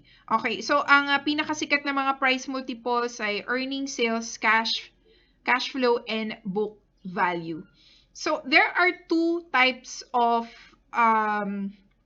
methods in terms of using price multiples. Number one is comparables, and number two is forecasted fundamentals. Okay, but for this particular discussion, we are just going to focus on the comparables. Okay, kasi ito yung mas madaling i-compute at mas madaling ma-appreciate ninyo for sure. Kasi by this time, baka medyo sumusuko na kayo sa dami ng kailangang i-compute. But this time, we are just going to use price multiples for comparison. Kasi ang titignan natin dito mga benchmark value. Okay, but before that, let me just briefly show to you the difference of comparables and forecasted fundamentals. Just for the sake of discussion lang, Okay, so here, the problem is MK Technology shares are selling for $50. So earnings for the last 12 months were $2 per share. The average trailing price to earnings ratio for firms in MK's industry is 32 times. So determine whether MK is over or undervalued using the method of comparables. So anyway, ang ating given dito is that the current market price is 50. That's what we know. The EPS, or tama kasi earnings per share pala to. So EPS is $2. Ibig sabihin for every $1 that you have invested, $2 were $2 of earnings was created. Okay? For every $1 that you've invested, $2 were created as earnings. Okay? So, ang price to earnings ratio is the price that you pay kapalit ng earnings ng isang firm. Okay? So, syempre, kung ikaw ang pinag-uusapan mo earnings, you wouldn't want your stock price to be expensive. You want it to be cheaper or mas mababa para mas maraming bumili. Kasi ang mga bumibili ng stock mo gusto always at a discount kasi a discounted price would mean kumbaga ang ano mo dito trade-off, bibili ako ng mas mura pero yung benefit na makukuha ko should always be bigger than what I bought today. So, in short, ang price to earnings ratio ay hindi siya the higher the better all of the time. Although there would be a reasonable na mataas yung price to earnings ratio mo, but definitely your price to earnings ratio should be at a very low level as compared to your competitors. Kung kaya naman, But kasi for some tech stocks, talagang napakataas ng PE ratio nila kasi napakataas ng earnings potential nila. But in this case, ang na-compute na price to earnings ratio, since ang formula natin, pakita ko na muna, price per share divided by EPS. So, obviously, kaya siya 50 divided by 2, so your price to earnings ratio is 25 times as compared to the industry's 32 times. Kaya sabi niya dito, MK is relatively undervalued because its observed trailing PE ratio is less than the industry average of 32 times. So like I said, a high price to earning ratio doesn't necessarily mean that that a particular firm is more profitable. So, ang logic lang behind the price to earnings ratio is for every dollar that you invest, this is the amount that you're willing to pay for every $1 that the firm can generate. So, just imagine if 32 yung price to earning ratio mo, for you are willing to pay 32 earnings. Kumbaga, you're willing to pay 32 times, yes, kasi ito 25 for one earning. Okay? 32 times the size of the earnings. So, syempre, kung ikaw magbabayad, gusto mo mas mababa. Okay, anyway, mamaya pag-uusapan pa natin yun, ano. So, kaya siya tinawag na method of comparables because you are comparing this PE ratio of your firm versus the PE ratio of the industry. You are comparing an individual firm to the industry firm. Now, let's look at the forecasted fundamentals naman. Ano? Shares of Comtronics Incorporated are selling for $30. The mean analyst earnings per share forecast for the next year is $4. So this is just a forecasted EPS, okay? And the long run growth rate is 5%. Comtronics has a dividend payout ratio of 60%. So, ang ibig sabihin lang po ng dividend payout ratio is the amount of dividends that the firm is issuing. No, ibig sabihin 60% ng kanyang earnings ay napupunta po sa dividend. So napakalaki, 60%. The required return is 14%. Calculate the fundamental value of Comtronics using the Gordon growth model and determine whether Comtronics shares are over or undervalued using the method of forecasted fundamentals. So using the Gordon growth model, so as you can see, even dito sa multiple or multiplier models, we're still using the Gordon growth model. Ano?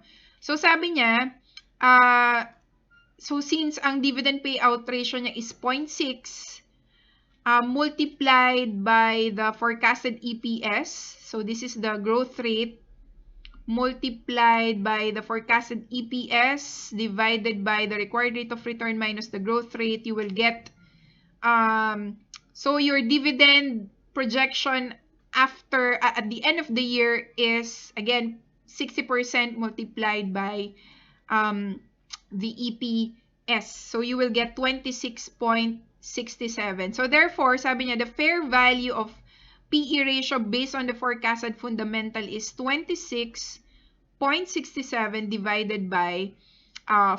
Since ito yung PE ratio na yung formulang gagamitin natin dito, 26.67 yung forecasted na share price at the end of year 1. So 26.67 divided by the forecasted EPS, the answer is 6.67.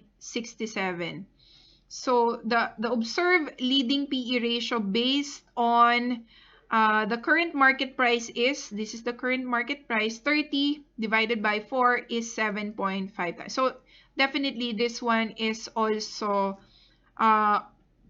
so kung ito yung current, no? Ito yung current and it is forecasted to be 6.67 at the end of or on the next year, so alam mo overvalued siya. Again, kasi pag PE ratio, mas gusto natin yung mas mababa kasi ibig sabihin mas mura, mas affordable yung share, ibig sabihin na mura yung share. Okay. Ayan.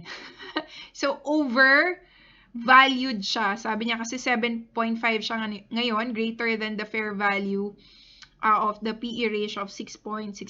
So notice that we will have come to the same conclusion by comparing the market price to the intrinsic value. So, nga naman, one way of looking at it is the current selling price versus the projected intrinsic value using the Gordon growth model. So, yun ang pinagkaiba ng comparables. Although you are still comparing it, hindi. You're just comparing it to your own. Hindi siya nag-compare sa ibang, excuse me, sa ibang firm. It simply used a forecasted EPS and generating its intrinsic value and generating a forecasted price to earnings ratio. Okay, just to give you a quick rundown of the formula that we will be using for the price multiples, yung mga basic lang, yung 4. So PE ratio is simply getting your price per share divided by your earnings per share. So para makuha mo yung EPS, you just simply get your net income minus your preferred share dividends divided by your weighted average number of shares outstanding. So, don't worry sa mga problems naman na isosolve natin usually. Given naman yan at hindi nyo na kailangan pang problemahin. Ano? Okay, so definitely, lahat ng mga ratio natin is being compared to the price per share. Kung titingnan nyo, market price per share, this is the share price. So, hindi siya ganun kahirap tandaan because you just want to compare your current market price to the performance of the firm in terms of earnings, in terms of of its book value, sales, and cash flow. Okay. So, dito sa price to book ratio naman, you're comparing the market price per share over the book value per share. So, usually, ito yung ito yung pinakamalapit dapat. Kasi pag sinabi nating book value, we're looking at the value of the common shareholders' equity. So, the common shareholders' equity is your total assets less your total liabilities, as we know, no? Less your preferred stock. Kasi dalawa kasi yung equity natin, no? Common tsaka preferred. So, tatanggalin mo lang yung preferred stock dun sa iyong equation. Alright? So, yun yung book value. Meaning, this is the closest to home. Dapat yung market value mo should always be close to your book value per share. Okay, and the next one is your price to sales ratio. So for every $1 that you invest, this is the number of sales that you create. Of course, you would want to have you would want your market price to reflect the sales potential of your firm. So, kung mataas yung price to sales ratio mo, ibig sabihin, you are able to generate more sales. And then, for the cash flow naman, so same lang din sa net income, but this time, now that we know how to compute for the free cash flow, you have an idea what cash flow means. So, for every dollar that you invest, this is the amount of cash flow that you are able to generate in the firm. Okay, so let's just observe. I've made a table. These are examples of industrial firms in the Philippines under the food consumer sector. Food sector, sorry. In short, sila yung nagmamanufacture ng pagkain. And during our quantitative analysis activity, two of my classes were able to identify the top earning firms even during the pandemic. So, andyan yung SMC, Century Pacific. I think itong top 2 lang, But what I did is, kasi ito yung mga pare-parehas yung industry norms, pinagsama-sama ko na lang. But nonetheless, industrial firms under food, sila pa rin yung naging highly profitable during the pandemic. So, pinagsama-sama ko lang, kinuha ko yung EPS, price to earnings ratio, price to sale, price to cash flow, and price to book value. So, lahat ng mga information na to is given naman sa internet, Pakita ko lang saan ko kinuha. So, right now, nandito ako sa website ng investing.com. So, I've searched for San Miguel Pure Foods Company. And under the general information about the firm, dun mo makikita yung EPS. So, kinopy ko lang yung EPS, earnings per share. And then, under the ratios, dito sa financials, click lang natin yung ratios.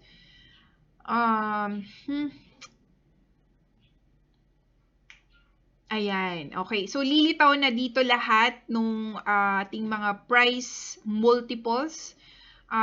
So, yung price to earnings ratio nandyan, price to sales, price to cash flow, meron pa ngang price to free cash flow, we have price to book, and then price to tangible book. So, as you can see, this is the company's price to earning ratio. And we are comparing it to the industry. Okay? So ito, kinopy ko lang din ito. I've looked for companies with similar industry multiples. So pinagsama-sama ko yon dun sa aking Excel sheet. But definitely, you can search all of this information online, and I'm using investing.com as my source of information. So, ayan. Nag-copy-paste lang ako. Napili ko yung San Miguel Pure Foods, Century Pacific Food, URC, RFM, Alliance Select Foods, Swift Foods, Robinson's Retail Holdings, and Pure Gold. Although, walang kinalaman to sa food manufacturing, pinakita ko lang kasi, mga retailers ng groceries. Ayan, Pure Gold and Robinson. So, we have also a point of comparison. As you can see, hindi sila parehas ng, they're not the same. But anyway, let's begin with the EPS. So like I said, earnings per share is, for every $1 that you invest, you create 2.08 of income. Okay, syempre, the higher the EPS is, the better. Ibig sabihin, mas profitable yung firm, and you know that the market price is being justified using the EPS. So nakikita nyo dito sa Alliance Select Food, it's negative. Ibig sabihin, you are losing. Your money is losing 0.11 from your net loss. Okay? Kasi hindi naman siya income, so it's a net loss. For every 1 peso of net loss, your money is losing 0.11. Now, for the PE ratio, remember that the PE ratio is computed by getting your market price divided by your EPS. So actually, pwede na nating i-compute yung market price using the EPS. If you would wanna look into that, no? So 32.86, we just simply multiply that to 2.08, and that would be the current share price of these stocks. So kung gusto mo lang namang makita at i-compare. So obviously, ang pinakamahal ay San Miguel Pure Foods, followed by Century pinakamahal pala si URC. Okay, so si URC is 132, and then RFM is 4.6, Century Pacific Food is 21.087. Okay, so dito sa ganito sa baba, pinakamura pala si Swift Foods. Okay, anyway, so let's make some sense out of this information that we are seeing right now. Sige, i-zoom pa natin ng konti. Alright, we start with the price to earnings ratio. The industry, ibig sabihin, pag sinabi mo kasing industry or peer, ito yung usually benchmark. This is the ideal level. So sabi ko kanina, sa price to earnings ratio, it doesn't necessarily mean that your PE is high and it's good. Okay? So as you can see, 27.57 yung ideal price to earnings ratio. Actually, ang S&P 500, no, ang isang index sa US stock market, usually nasa 15 lang. So, ibig sabihin, you are willing to pay 15 for every $1 of earnings. So, just imagine if you are willing to pay 32 for every $1 of earning. It's really expensive. Unlike si URC, although napakataas ng stock price niya, 132, but yung kanyang price to earnings ratio is 27.18. So, ibig sabihin, pasok siya dito sa industry norm. Actually, mas outperforming niya yung competitors niya kasi 27.18. But the thing here is the RFM Corporation, 12.27, but as you can see, 4.66 lang yung price. So, it doesn't necessarily mean mataas yung price to earnings ratio mo, sumusunod din dun sa market price. So, wala po silang, wala silang direct relationship. So what we want to see here in the price to earnings ratio is siya ba ay within the range of its peer. So si San Miguel Pure Foods ay relatively mas mataas as compared to the peer group or the industry norm. So ibig sabihin, kailangan niyang taasan pa yung kanyang income para bumaba. Okay? Para it's either you move your so doon mo makikita kung overvalued yung stock. Okay? So ibig sabihin 32.86 is a high price to earnings. Ibig sabihin tong 68.35 is not even reasonable for the price. Just looking at the price to earnings ratio in the industry group, you know that the market price is really high for this price to earnings performance. Okay? So Century Pacific is within the range. Okay? So ibig sabihin reasonable pa yung price. You know that it is an undervalued stock because 19 is very much lower as compared to 27.57. URC is just kumbaga nasa fairly valued. RFM is really low. Minsan kasi pagka sobrang baba naman, hindi rin good indicator yon. So, kailangan nasa gitna ka lang. So, too high and too low is not good. Okay. Sobrang baba naman si Swift Food, ano? Okay. Next, we have the price to sales ratio. Okay. Ang industry norm natin is 3. And so far, ang pinakamataas na is si URC, no? 2.19. Sorry, meron pala si Swift Foods. 4.88. So, ibig sabihin, mas nakaka-generate ng maraming sales against the shareholders' equity. So, for every 1 peso that you invest, the firm is generating 4.88 of sales. So, versus the industry, no, Swift Food has overperformed the market. But si URC, yun nasa gitna. Pwede na. Hindi naman masyadong nahuhuli, no? And then, price to cash flow naman is at least 38.13. So, obviously, no? Napakataas ni URC. Ibig sabihin, sobra-sobra yung kanyang cash flow as compared to the industry, no? Ang daming pera ni URC. You know talagang URC is consistently doing well, and you know that you are much willing to pay for this price, no? Fairly valued naman given its performance in terms of EPS, price to earnings ratio, price to sale, and ngayon price to cash flow. So ganun din si Swift Food. Kala nyo ganyan-ganyan lang si Swift Food. Mura pa pero performing. Ganun dapat.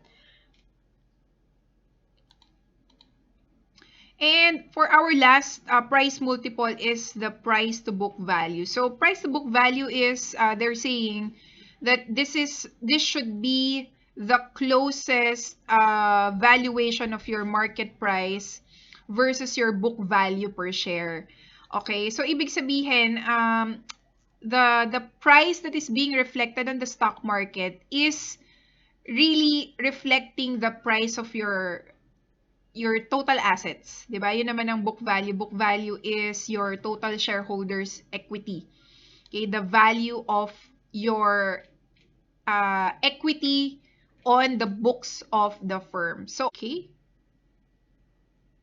So yun lamang po ang ating discussion for the price multiple. I don't wanna let you compute more on this topic. So, therefore, we are going to move on to our next and last valuation model, which is the asset-based valuation model. So, since meron na kayong idea dito sa price to book value, alam nyo na itong asset-based valuation. In short, we're just looking at the value of the assets of a firm, and yun na yung nagiging source of intrinsic value natin. But this is rarely being used by analysts kasi unang-una, napakahirap niyang i-estimate the estimation process and processes is so different, is so difficult to do kasi nga ito yung problem, so although babasahin natin later. Yung asset-based valuation kasi is based on the book value of your assets and liabilities. Okay? You also have to compute for the market value of your assets and liabilities. And then you have to compare the market value of your assets and the book value of your assets and liabilities. So from there, you can get your market value of equity.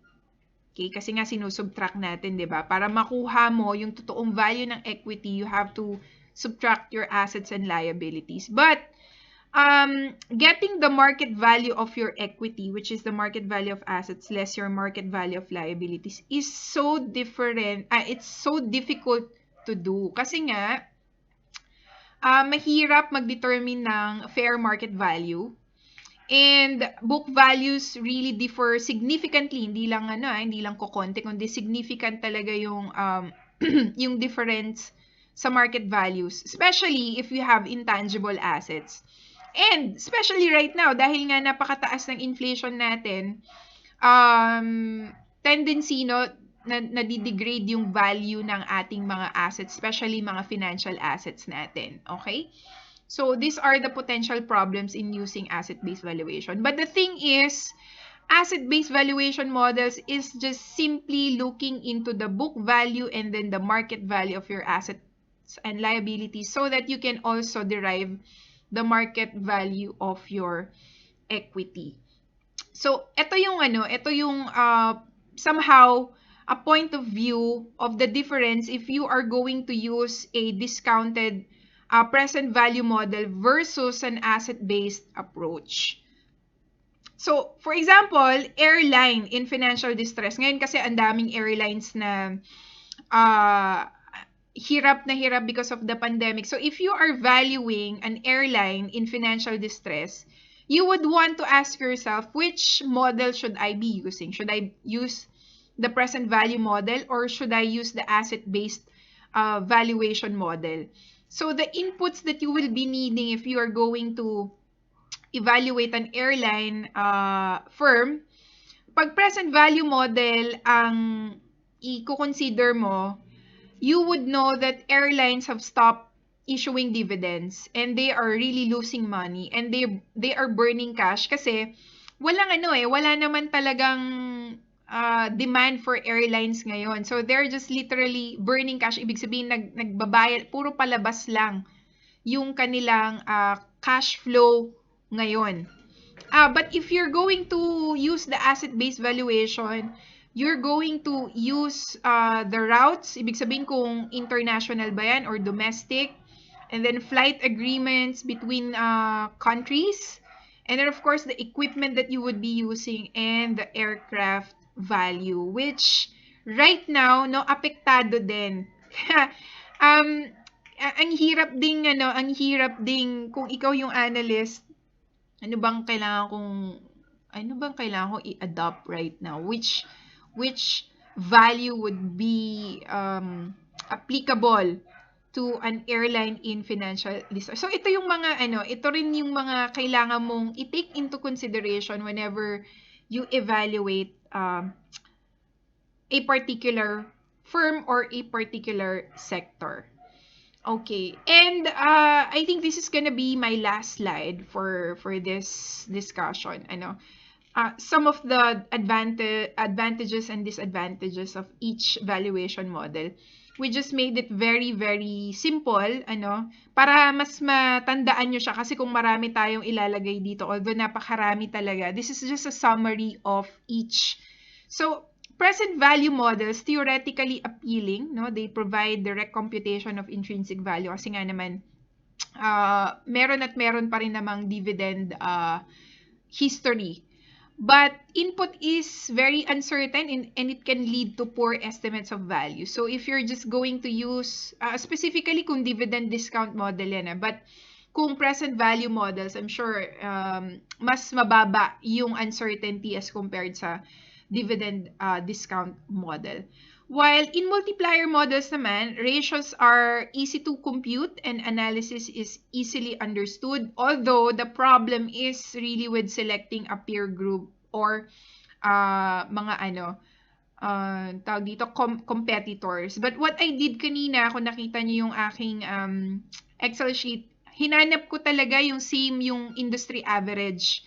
So if you're able to look for similar industry average, then the closer or the better estimate that you will get. And then lastly, asset-based valuation, consistent with the notion that a business is worth the sum of its parts. And the disadvantage is it's very difficult to determine market value and the value of intangible assets. So, to end this discussion, no, sa dami ng pinag-usapan natin, the thing is, analysts really have so many valuation models that they use. They don't just simply stick to one model and then that's it. So, what they do is, sabi ko nga, itong tatlong to yung pinaka-basic lang. But there are other models that are being used by analysts. So, ito yung pinaka-foundational course or knowledge if pag-uusapan talaga is equity valuation. So, at least you have an idea how the professionals are doing it in real life. But then again, malayo pa tayo sa tip of the iceberg, but at least we get to see the view of what it feels being inside that profession, ano. So I hope it challenged you, but at the same time nag-enjoy pa rin kayo kahit papaano dun sa challenge ng topic na ito. So once again, maraming salamat for taking the time to finish this video and I will see you on the next.